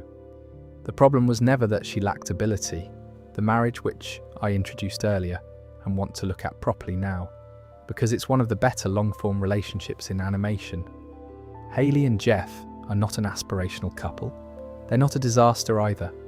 They're a real marriage between 2 people who don't have much money, don't have much direction, and genuinely love each other in a slightly worn-out way.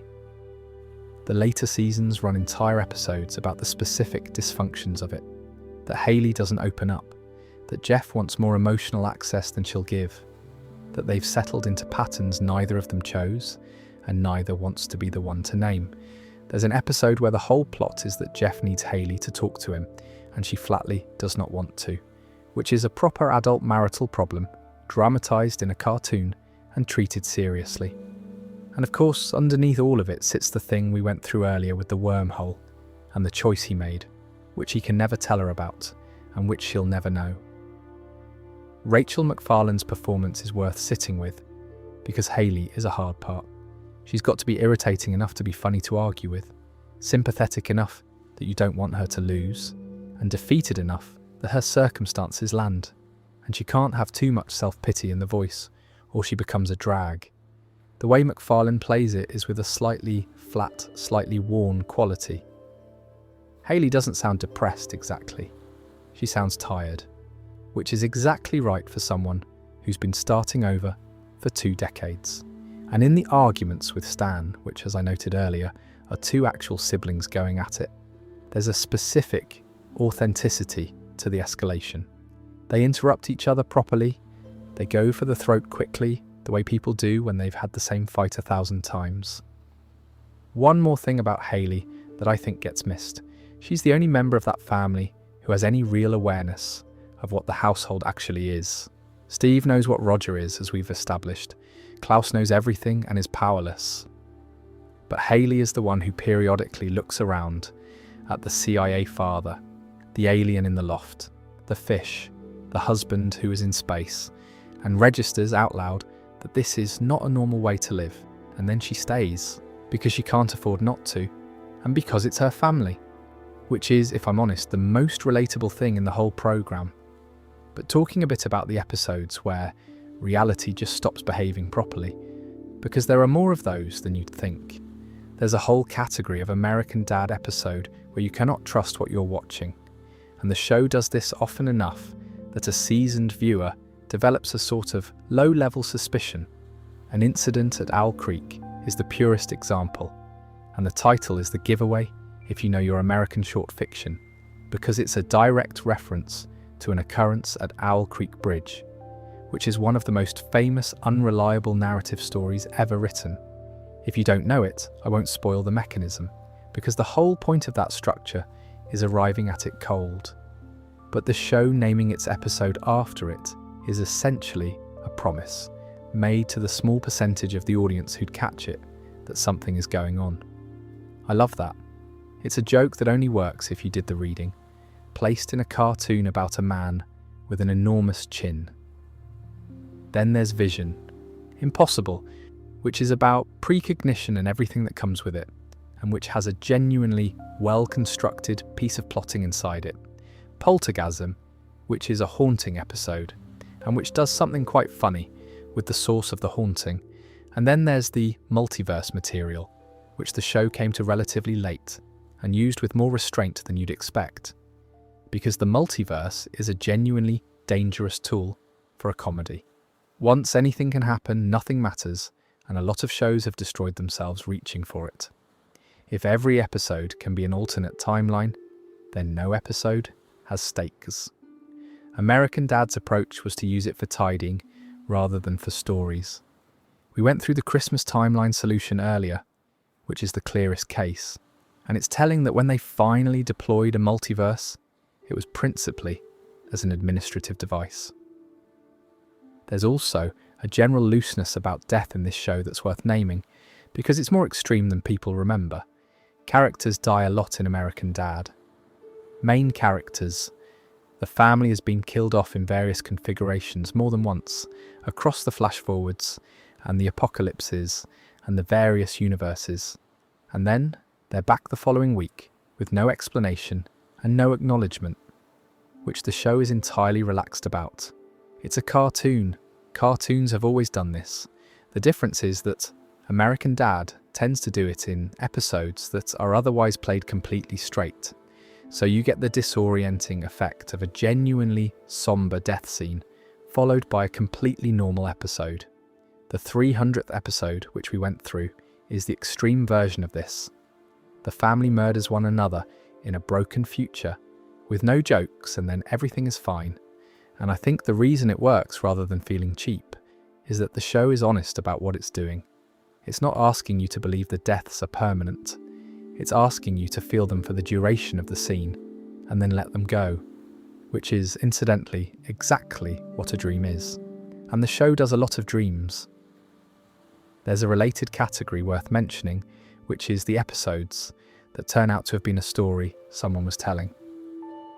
The Never-Ending Stories is a good example, where the framing device is the point, and the show returns to that structure periodically, because it lets them do something completely unhinged and then hand you a reason afterwards. Personally, I have mixed feelings about the "it was a story all along" ending as a device. It can feel like a get out, but this show uses it sparingly enough that when it happens, it reads as a formal choice rather than an escape hatch. Now there's a deeper thing here about what these episodes are actually for, and I'd argue it's about permission again, in a slightly different form. We talked earlier about how the show can only be emotionally honest when it's simultaneously doing something ridiculous. The reality-breaking episodes are the other half of that trade, because if the episode isn't real, the show can put its characters through things it could never do otherwise. It can kill them. It can let Stan fail permanently. It can show you the version of this family that doesn't get better and then take it away.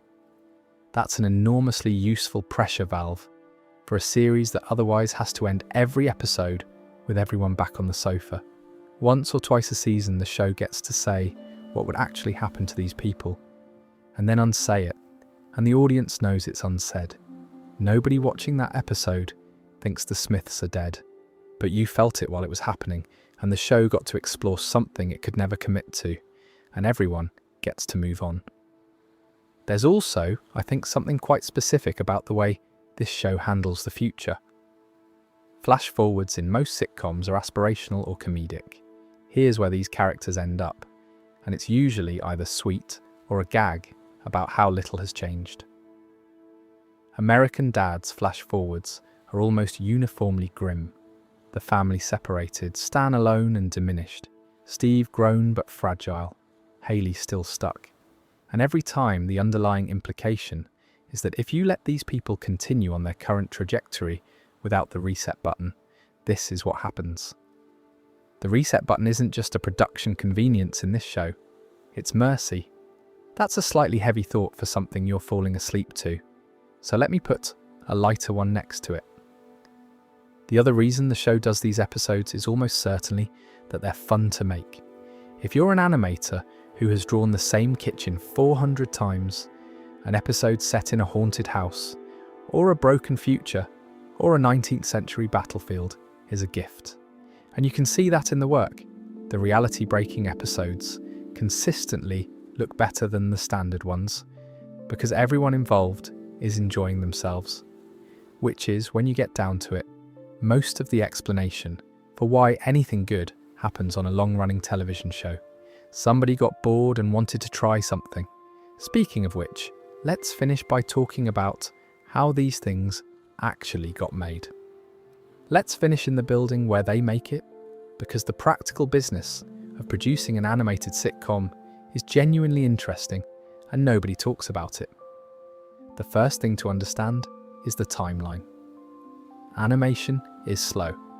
Painfully, structurally slow. An episode of this show takes roughly 9 months to a year from the first idea to broadcast. Script, table read, revisions, record the voices, storyboard, design any new characters or locations, ship it out for animation, get it back, edit, score, mix, which means that at any given moment, a show like this has 15 or 20 episodes in various stages of production simultaneously.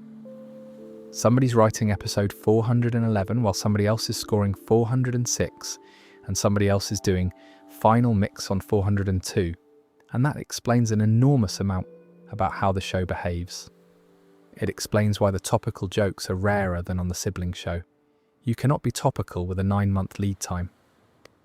Anything about the news will be stale by the time it airs, which pushes the writing toward things that don't expire. Character, relationships, stupidity.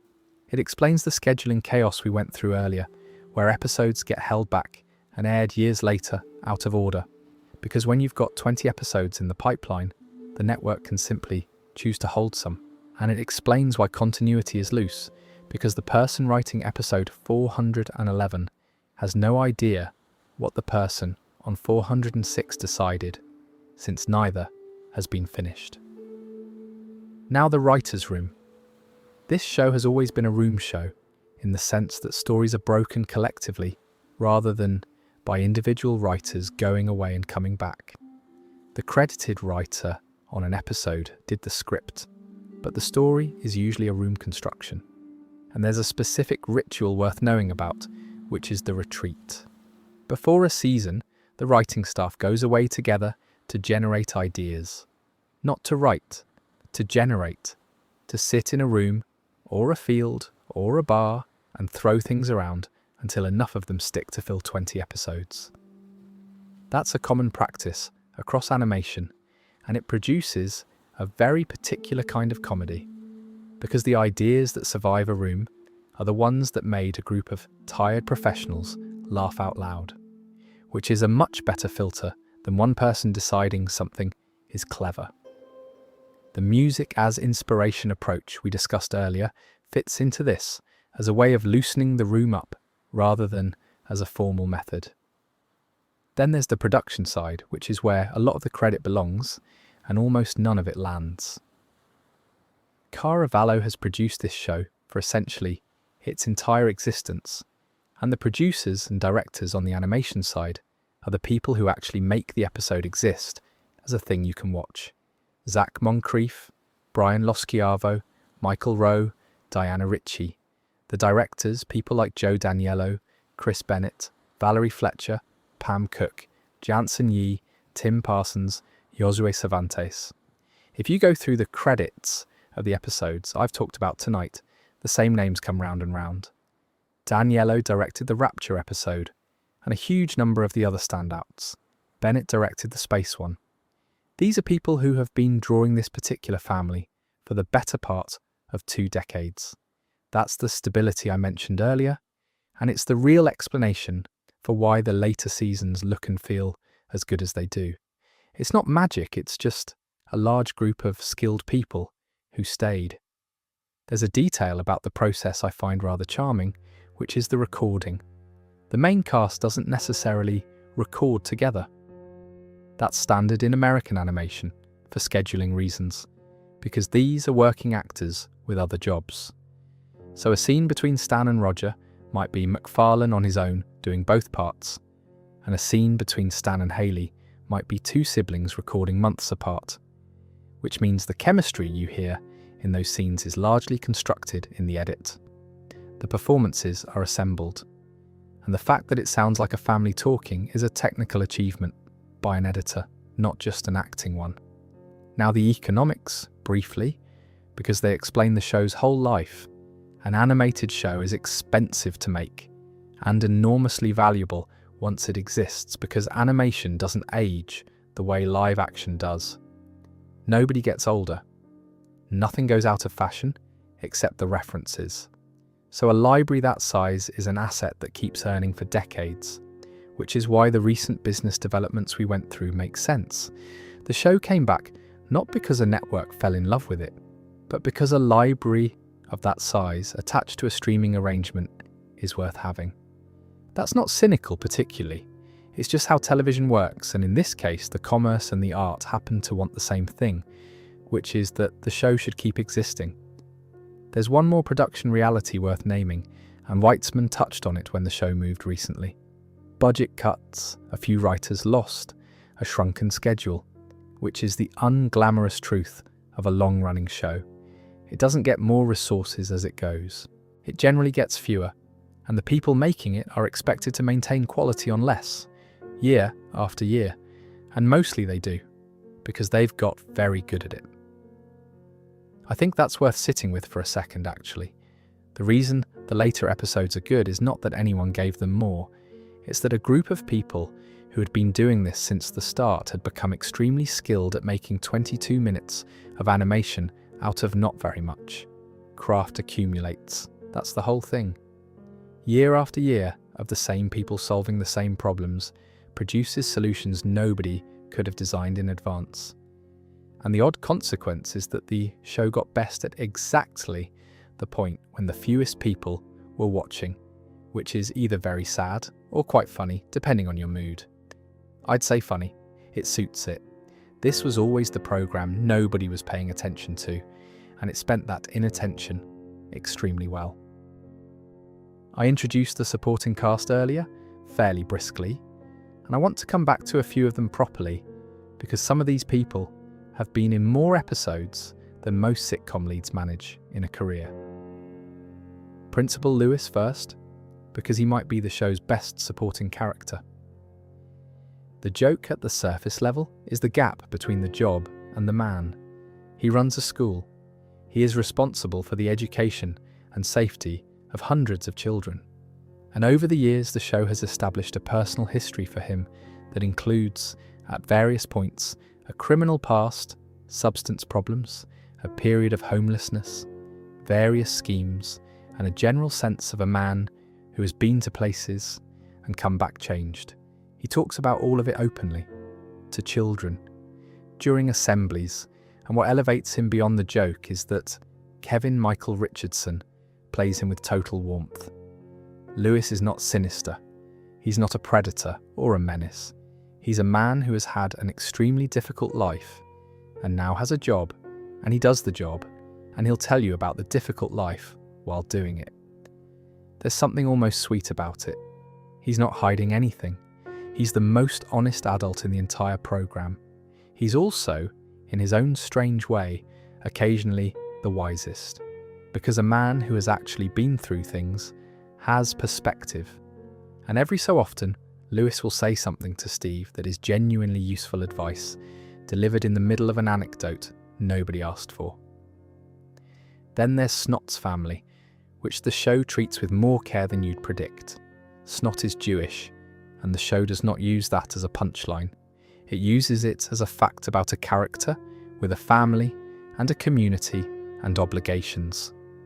There's a bar mitzvah storyline, there's material about his mother, and the register is warm rather than mocking, which is a choice worth noticing in a MacFarlane production.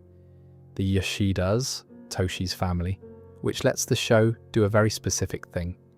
Because the audience gets subtitles, the characters don't. So there are scenes where you can understand exactly what's happening in that household, and Steve cannot. And the dramatic irony is entirely one-directional. Akiko, Toshi's sister, and Steve's long-running and completely hopeless pursuit of her, which is complicated by the fact that her brother would very much like to kill him, and has said so repeatedly in Japanese to his face.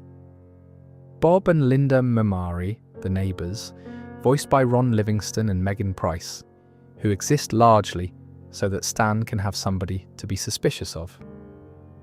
Buckle the Mountain Man, who is one of those characters who turns up rarely and is enormously beloved when he does. Buckle exists at a level of intensity that no other character in the show can match, and the writers clearly know it, because he's rationed carefully.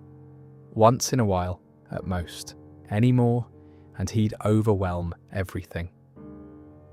Then there's Reginald, who I mentioned in passing earlier, and who belongs in this list properly, and Dr. Penguin's clientele, and the various one-episode residents who turn out to have been there the whole time. There's a specific thing this show does with minor characters that I want to name, because it's unusual. It gives them jobs, not comedy jobs, actual jobs that they do that come up. The news anchors anchor the news. The principal principals. Tuttle appears to do something involving the neighbourhood association, and because they have jobs, the show can put a main character into any situation, and there's already somebody there who plausibly works in it, which sounds like a small piece of world building, and is actually the reason Langley Falls feels populated rather than decorated. And Tuttle, who I flagged early on, and who deserves one more mention, because his late career surge is genuinely one of my favourite things in the show's back half.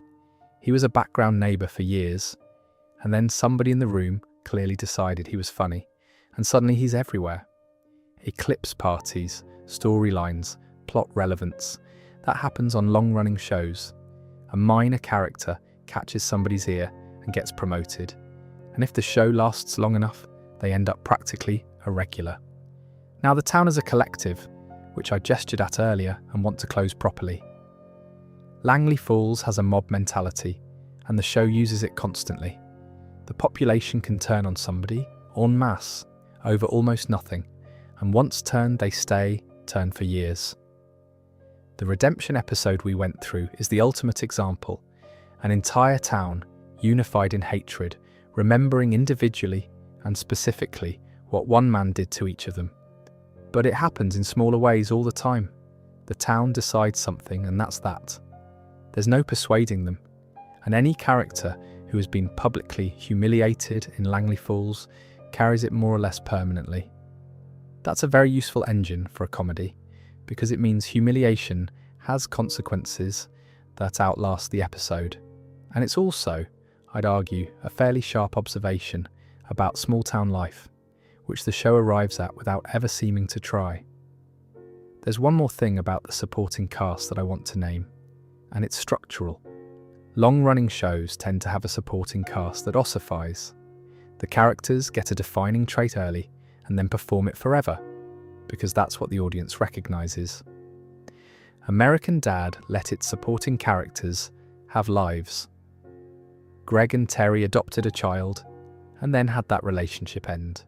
Principal Lewis's history accumulated, Snot's family developed, Dick got progressively more broken, Tuttle got promoted through sheer persistence. None of that was necessary.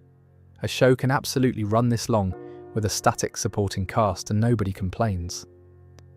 but it's the difference between a town and a set of backgrounds, and it's a big part of why the later episodes feel richer than the early ones. There's more there. Years of small accumulations, none of which mattered on the day, all of which add up. I want to place this show in its context for a bit, because I think it occupies a genuinely unusual position in the history of American animation, and nobody's quite worked out what to do with it. Start with the era it arrived in. By 2005, adult animation on American network television had a settled shape. The Simpsons had been running for 15 years and had established basically every convention. King of the Hill was doing its very particular thing, which was grounded, warm, character comedy about a specific place. Futurama had come and gone, and would later come back. South Park was doing topical satire at a speed nobody else could match. And Family Guy had just returned from the dead and was becoming enormous. American Dad arrived into that, and for a while didn't have a lane. It wasn't grounded enough to be King of the Hill. It wasn't reference dense enough to be Family Guy. It wasn't institutional enough to be The Simpsons. And it wasn't nearly quick enough to compete with the topical satire on cable, which is a difficult position to be in when a network is deciding what to renew.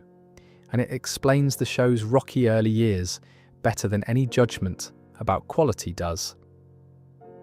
Where it eventually landed, and this took years, is somewhere close to King of the Hill, with the physics removed. That comparison sounds odd if you've only seen the space episodes and the apocalypses, but underneath the surrealism, the actual comic method is the same. You have a family who know each other extremely well, and the humour comes from the friction between people whose flaws are perfectly calibrated to irritate each other over years in a specific place. The difference is that King of the Hill kept everything within the possible, and American Dad decided the possible was optional, which is, when you think about it, a very good combination. Grounded character work plus unlimited premise. You get the emotional payoffs of a naturalistic sitcom and the freedom of a cartoon. Most shows pick one. The naturalistic ones can't do the space episode. The absurd ones can't do the marriage argument because you never believed in the marriage. American Dad spent about 4 seasons building characters solid enough that you'd believe in them, and then spent 16 years doing whatever it liked with them, and the foundation held. Now the influence question, which is trickier, I don't think American Dad influenced much, honestly. Not directly. It's not a show people cite as a formative text the way they cite The Simpsons. But I'd argue it demonstrated something that the current generation of adult animation takes for granted, which is that you can run a completely absurd premise and a completely sincere emotional register in the same 22 minutes without the two cancelling each other out. That's now standard. Rick and Morty does it. BoJack Horseman does it in a different key. The whole modern strand of animated comedy that will make you laugh for 18 minutes and then genuinely upset you in the last 4 is operating on a principle American Dad had been quietly demonstrating since about 2009. Whether anyone was watching and taking notes, I couldn't tell you. Probably some were. Now its position within the MacFarlane catalogue, which I've been careful about all night because the comparison is boring when it's done as a contest. The honest framing, I think, is this. MacFarlane's name is on it, and MacFarlane's voice is in it, and MacFarlane made it possible. And it is not, in any meaningful creative sense, his show. That's not a criticism of him.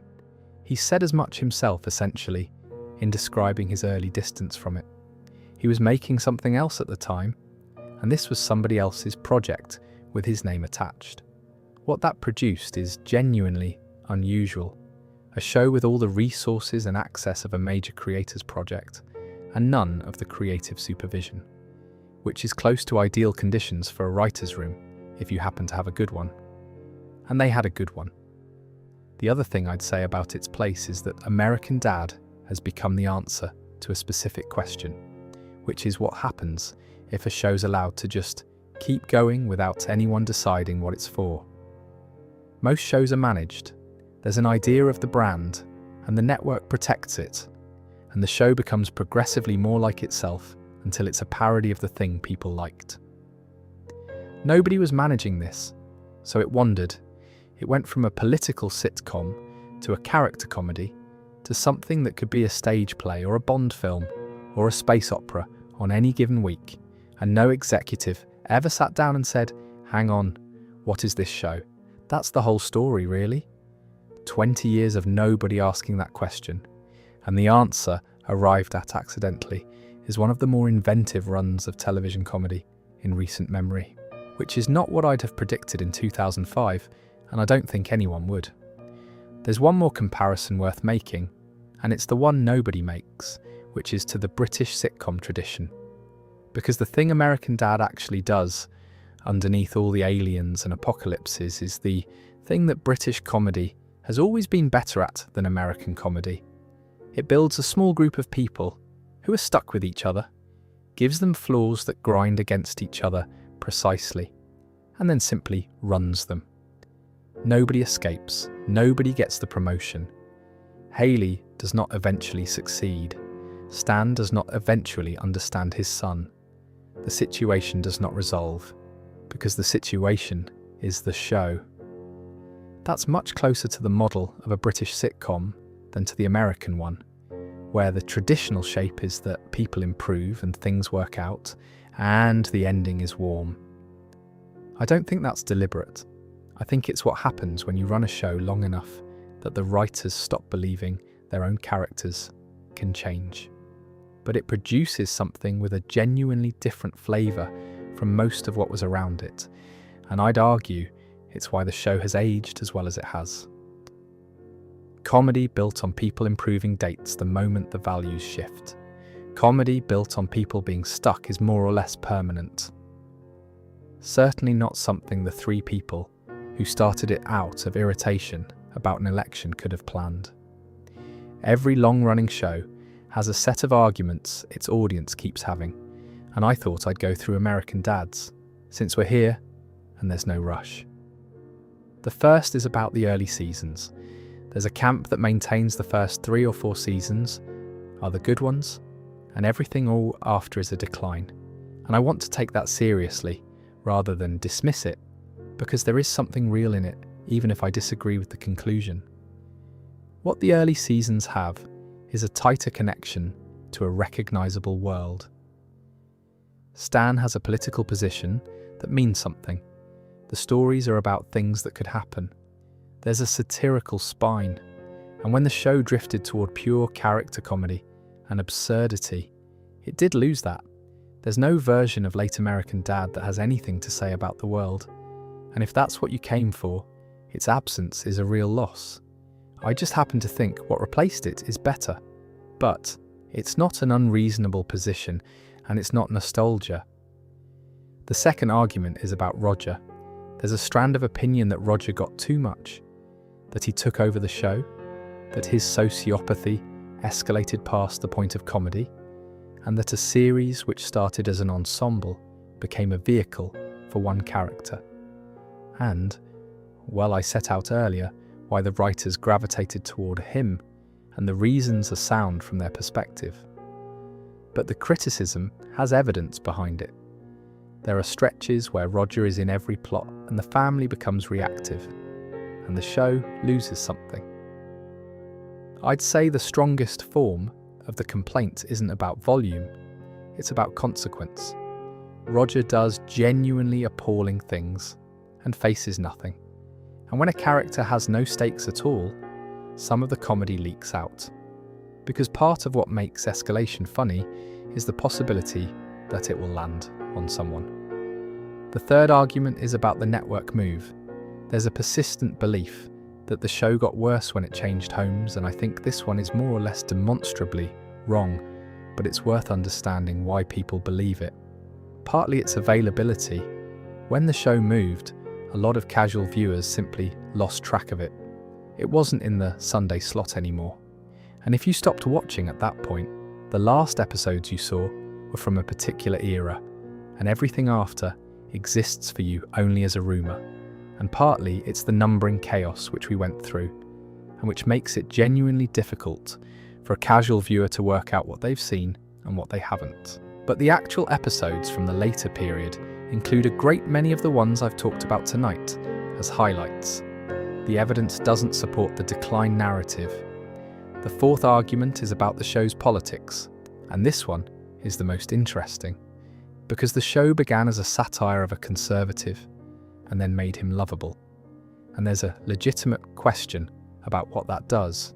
If you build a character to critique something, and then years of warm domestic comedy make the audience fond of him, have you critiqued anything, or have you just made the thing likeable? I don't have a settled answer. I'd note that the show largely stopped trying to make an argument at all, which sidesteps rather than resolves the question. And I'd note that Stan's specific political views were increasingly incidental to his character, to the point where a viewer could reasonably forget he had any. Whether that's a cop-out or simply a show finding its actual interests is a matter of opinion, and I'd genuinely be interested to hear where people land on it. There's a version of this I've seen put more sharply, which is that the show made its point and then abandoned it, and that abandoning it was the commercially convenient thing to do. A satirical show has enemies. A warm domestic comedy about a funny dad does not. I'm not sure I buy that as a motive. I don't think anyone in that room was making calculations about audience breadth, but I'd accept that the outcome looks the same from outside, regardless of the intention. And if that bothers you, it's a reasonable thing to be bothered by. The fifth argument is about the misfires, and every show this long has them. There are episodes in this run that don't work. Episodes where a premise is thin and the 22 minutes are visibly being filled. Episodes where a supporting character is pushed into a lead role they can't carry. Episodes built on a joke that would have been fine as a scene. That's inevitable at this volume. If you make that many of anything, some of them will be bad, and I'd argue a show's greatness is better measured by its ceiling than by its floor. Though I'd add a caveat to my own argument there, which is that the floor matters for a show people use as background. If you're putting this on to fall asleep to, and I suspect a lot of you are, then a weak episode costs you almost nothing. You weren't watching closely. The ceiling is what you seek out deliberately, and the floor is what you drift through, and both have a use, which is possibly the most favourable framing any long-running show has ever been given, and I stand by it. The last argument, and the one I find most poignant, is about the things that ended without ceremony. Terry left because of a production decision, as we covered, and the show eventually addressed it by saying he left Greg to follow 311 on tour. There are running gags that simply stopped. Characters who were significant for a season and vanished. Akiko, various CIA figures, whole strands of the world that were promising and then weren't picked up. That's the cost of a very long run with a rotating room. Things get dropped and nobody announces it, and years later you notice somebody hasn't been on screen in a decade, and there's no fixing it. You can't go back and give every abandoned thread a resolution. A show that tried would be doing nothing else. So there are loose ends, quite a lot of them, which I've made my peace with, largely because a programme that never left any loose ends would have been a much more cautious programme, and cautious is the one thing this show never was. I rewatched the first season recently, which I'd recommend to anyone who's only seen the show as it is now, because it's genuinely disorienting. Not bad. Disorienting. Everyone is slightly wrong. The pilot introduces the entire household in one go, which is a lot to carry, and it does it fairly efficiently. Stan's job, the family, the alien in the loft, and the fish, all established inside 22 minutes. And the fish gets his entire backstory in that first episode. The whole ski jumping business we went through earlier is not something the show built up to. It's there on day one, stated plainly, and then more or less left alone for the following 2 decades. Which is a remarkable amount of confidence about a joke, incidentally. Establishing a premise that dark in the pilot, and then trusting that an audience will find it funny for 20 years without ever revisiting it properly. What's most striking about Season 1 is the alien. He's not the character, you know.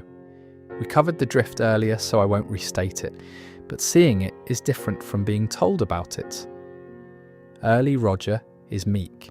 He's needy in a sympathetic way rather than a monstrous one. He wants to be included. When people are unkind to him, it lands, and you feel sorry for him. There's a version of this show where he stays that way, and it would have been a considerably worse programme. But it's odd to watch the alternative sitting right there in the first few episodes. Stan in Season 1 is much more of a position than a person, as I've said. What's interesting is watching the writers find the seams. There are moments, even early, where the show stops arguing with him and just lets him be a strange man. And those moments are visibly better than the material around them. You can almost see the room noticing. Homeland insecurity is in this first season, and I want to flag it not for the obvious reason we've already discussed, but because it's a decent episode in its own right. It's about Stan becoming convinced that his new neighbours are terrorists, which is exactly the kind of story the show was making at the time. Roger Codger is here too, doing the origin work we went through in detail. Francine's flashback is worth mentioning as one of the earliest hints that Francine had a history the show wasn't telling you. It's a memory loss story, and what's notable is that it establishes very early that there are things in her past she would rather not revisit, which the show then spent 15 years cashing in on. Deacon Stan, Jesus Man, which has one of my favourite Klaus lines, where he explains that he tricked Roger into eating Francine's potato salad and justifies it by saying he's German, and it's what they do. That joke, incidentally, is a whole running gag in miniature. The show's explanation for Klaus's cruelty is simply his nationality, offered without embarrassment, repeatedly for years. Bullock to the Future, which starts building out the workplace, and Stan Knows Best, which is a Haley episode, and which shows you her original configuration very clearly. What you notice watching a run of these is how much slower they are. Not badly paced, just conventional. Setup, complication, escalation, resolution. Each one is a well-made episode of a television programme, and that's precisely what the show later stopped being. Later American Dad is frequently not a well-made episode of a television programme. It's a stage play, or a heist, or 22 minutes of two characters in a car. The competence is still there, but it's being spent on something odder. I do think there's a lesson in that about how shows get good, and it's not the flattering one. Because the received wisdom is that shows find their voice by getting more confident. And that's true here, but the mechanism isn't confidence exactly. It's boredom. You do not make an episode staged as a 1950s theatrical melodrama because you're feeling confident. You make it because you have made 180 episodes of a family sitcom and you cannot face making another one the normal way. The strange episodes are what happens when skilled people get restless. And you cannot get restless in Season 2. You have to earn it by doing the ordinary thing a great many times first. So the early seasons aren't the show working up to itself. They're the show doing the necessary work of becoming competent enough to get bored. Which means, oddly, that you can't skip them. Not because you need the information, but because the show you like exists on the other side of a lot of people finding out exactly how the ordinary version works. There's one more thing about Season 1, which is the animation. It's stiff. The character models sit slightly differently. Movement is limited in the way most mid-2000s television animation is limited, and the colour palette is flatter, cooler, less appealing than it later becomes. Which is not a criticism. That was the standard. But if you've been watching later episodes and you go back, the visual difference is more jarring than the writing difference. and it takes a couple of episodes to adjust. Give it 3 or 4, and you stop noticing. Which is, I suppose, what audiences did at the time as well. One last observation about going back, and it's about the theme tune. The opening number is identical in season 1 to what it is now. Same arrangement, same performance, same everything. Which means it's the one element of this show that has not changed at all across its entire existence. So you can start an episode from 2005 and an episode from last month, and the first 90 seconds are indistinguishable, and then the shows that follow are almost completely different programs. I find something quite pleasing about that. Whatever else drifted, the front door stayed the same. Since I've been talking about all this for a few hours, it seems only fair to say something about how you'd actually approach it if any of tonight has made you want to. The first thing I'd say is don't start at the beginning, which is unusual advice and I don't give it about most shows. But I went through the reasons a little while ago, and the practical upshot is that if you begin at episode 1, you will watch roughly 40 episodes of a decent but conventional program before arriving at the thing people actually recommend. Most people don't have that patience, and there's no reason they should. So what I'd suggest instead is going in somewhere around the middle and working outwards. The genre episodes are the obvious entry points because they work completely on their own. The Bond one requires no context at all, neither does the stage play. And in fact, the stage play might be better with no context, because the disorientation is part of the pleasure. The Christmas episodes work as a set, and you can watch them in sequence as their own thing entirely. The space episode is a strange recommendation for a newcomer, because the main cast is barely in it, but it's genuinely one of the best 22 minutes the show produced, and it needs about 4 sentences of setup, which the episode gives you. Then, once you've got a feel for what the show's capable of, go back and pick up the ordinary episodes, which is where the actual character work lives. Because that's the thing about this program that I want to leave you with. The famous episodes are famous because they're spectacular. But they are not on their own the show. The show is 399 episodes of a family being unbearable to each other in a house. The stage play is only affecting because you know these people from 200 ordinary Tuesdays. The apocalypse only lands because you've seen the marriage on a normal day. You cannot get that from a highlights reel. It has to accumulate, which takes time, and which is precisely the sort of thing you can only do with a program that lasted long enough to allow it. Now, on the practical question of finding them, which is genuinely more annoying than it should be. The numbering situation we went through means that if somebody tells you an episode is season 15, that may or may not correspond to whatever is labelled season 15, wherever you happen to be watching. My advice is to search by title and ignore the numbers entirely. The titles are unique and unmistakable, particularly the very long ones. And there are a lot of episodes that aired badly out of order.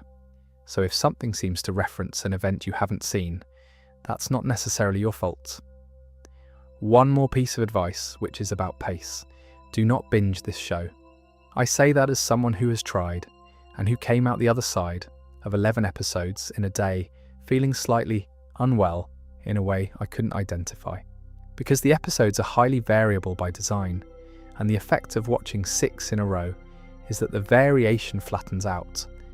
The strange ones stop being strange because everything is strange, and the emotional beats stop landing because you've had 4 of them in an afternoon. 2 or 3 at a time is about right.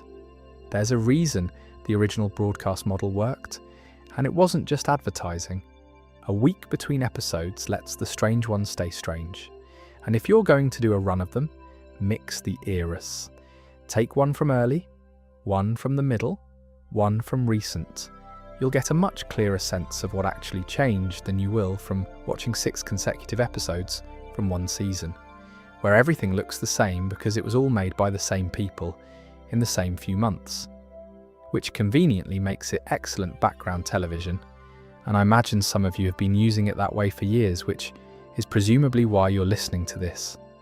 There's a genuine thing about this show as comfort viewing that I'd like to name before we finish.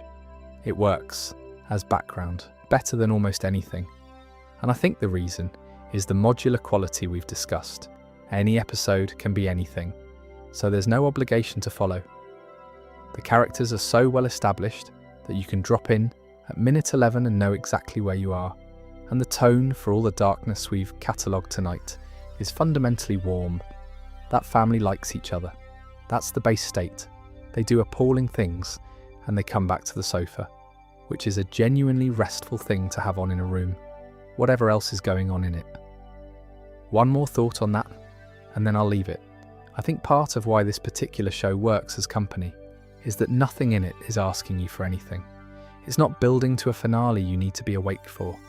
It's not withholding information to keep you watching. There's no season-long mystery you'll fall behind on. Every episode is complete. You can leave. You can come back in 8 months and nothing will have happened that you needed to see, which is, if I'm honest, an increasingly rare quality in television and probably an underrated one. That's the practical business dealt with anyway. Let me stop telling you how to watch it. Here's something I mentioned briefly earlier and then moved past, and I think it deserves a proper look because it's genuinely unusual, and I can't think of another show that's done it this many times. American Dad has written its own ending 3 separate times. Not cliffhangers, not season finales that could function as endings if pushed. Actual, deliberate, this is goodbye episodes written by people who believed the show was over. The first is Hot Water from season 8. The second is Echoes from season 19. The third is Guardian from season 21, written when the network had signalled that this was it, and none of them were the ending. All 3 times the show carried on. I find that genuinely moving and also very funny, and I want to sit with why. Because think about the position those writers were in. You've made hundreds of episodes. The word comes down that it's finished, and you have to write the last one. That's an enormous emotional weight to put on a group of people, and they did it. And then a few months later, somebody said, actually, never mind. And they went back to work. And then it happened again. And then again. Twice a writer's room has had to say goodbye to characters they've lived with for years. And twice that goodbye was cancelled. Whatever that does to a person professionally, I imagine it's complicated. Now, the episodes themselves are worth talking about, particularly Hot Water, which is the strangest of the 3 by a distance.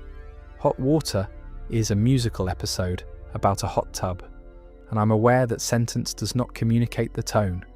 It is not a light episode. It's a genuinely dark piece of work, structured as a musical, in which the hot tub is a malevolent presence, and it ends in a way that is not remotely the resolution of a comedy. The show was, at the time, facing an uncertain future, and what came out was that CeeLo Green is involved incidentally, which is a detail I enjoy. It aired as a season premiere, and then the show carried on, which meant that this deeply strange piece of near tragedy simply became an episode, one of hundreds. A normal Monday, followed by another normal Monday. Echoes and Guardian are more conventional as endings, in that they're reflective in the way a final episode is supposed to be reflective. But the same thing happened. They aired, they meant something, and then the show came back.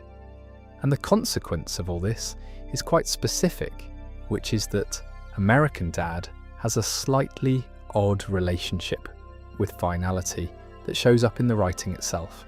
The show is not sentimental about endings. It can't afford to be. It has been through this too many times. So when it does a moment of closure, there's usually a hedge in it somewhere, a door left open, a joke deployed at the exact point where a more confident show would let the feeling sit. Which sounds like a weakness, and I'd argue it's actually the show's most honest quality. Because that's what a long-running series is. It doesn't end when it should. It ends when a business decision is made in a room the writers aren't in. Every show that's run this long has been braced for cancellation for years, and pretending otherwise is a fiction that American Dad has never quite been able to maintain. There's a related thing here, which is what the show does with its milestones instead. Since it can't reliably do endings, it does anniversaries. And we've been through the 150th, the 200th and the 300th tonight, so I won't relitigate them. But look at the pattern. Those episodes do the work that a finale would normally do. They reflect, they call back, they put the characters through something significant. They mean something. The show moved its emotional weight from the ending, which it couldn't control, to the milestones, which it could. Which is a genuinely clever adaptation to a bad situation. And it means that if this show does eventually finish, and one day it will, the finale probably won't be the important episode. The important ones have already happened, scattered across the run, at the 100-episode intervals, where the writers knew they'd get a chance to say something. Now, the current situation, which I laid out earlier in full, so just the relevant part, the show came back, with 4 seasons ordered, past the 400th episode. Which means for the first time in a very long while, the people making it can see some distance ahead. And what Weitzman said about the return, that they're just going to keep making the show they've been making, reads slightly differently in this context. Because after 3 cancelled goodbyes, the most radical thing you can say is that nothing's changing. No reinvention, no grand statement about the homecoming, one joke about being back, and then straight into an episode. That's a group of people who have learned not to make a fuss about continuing, because continuing is the thing that keeps almost happening and almost not. There's one more angle on this that I keep turning over. A show that has been told it's finished 3 times, and has written 3 farewells, has thought a great deal about what it would want to say at the end.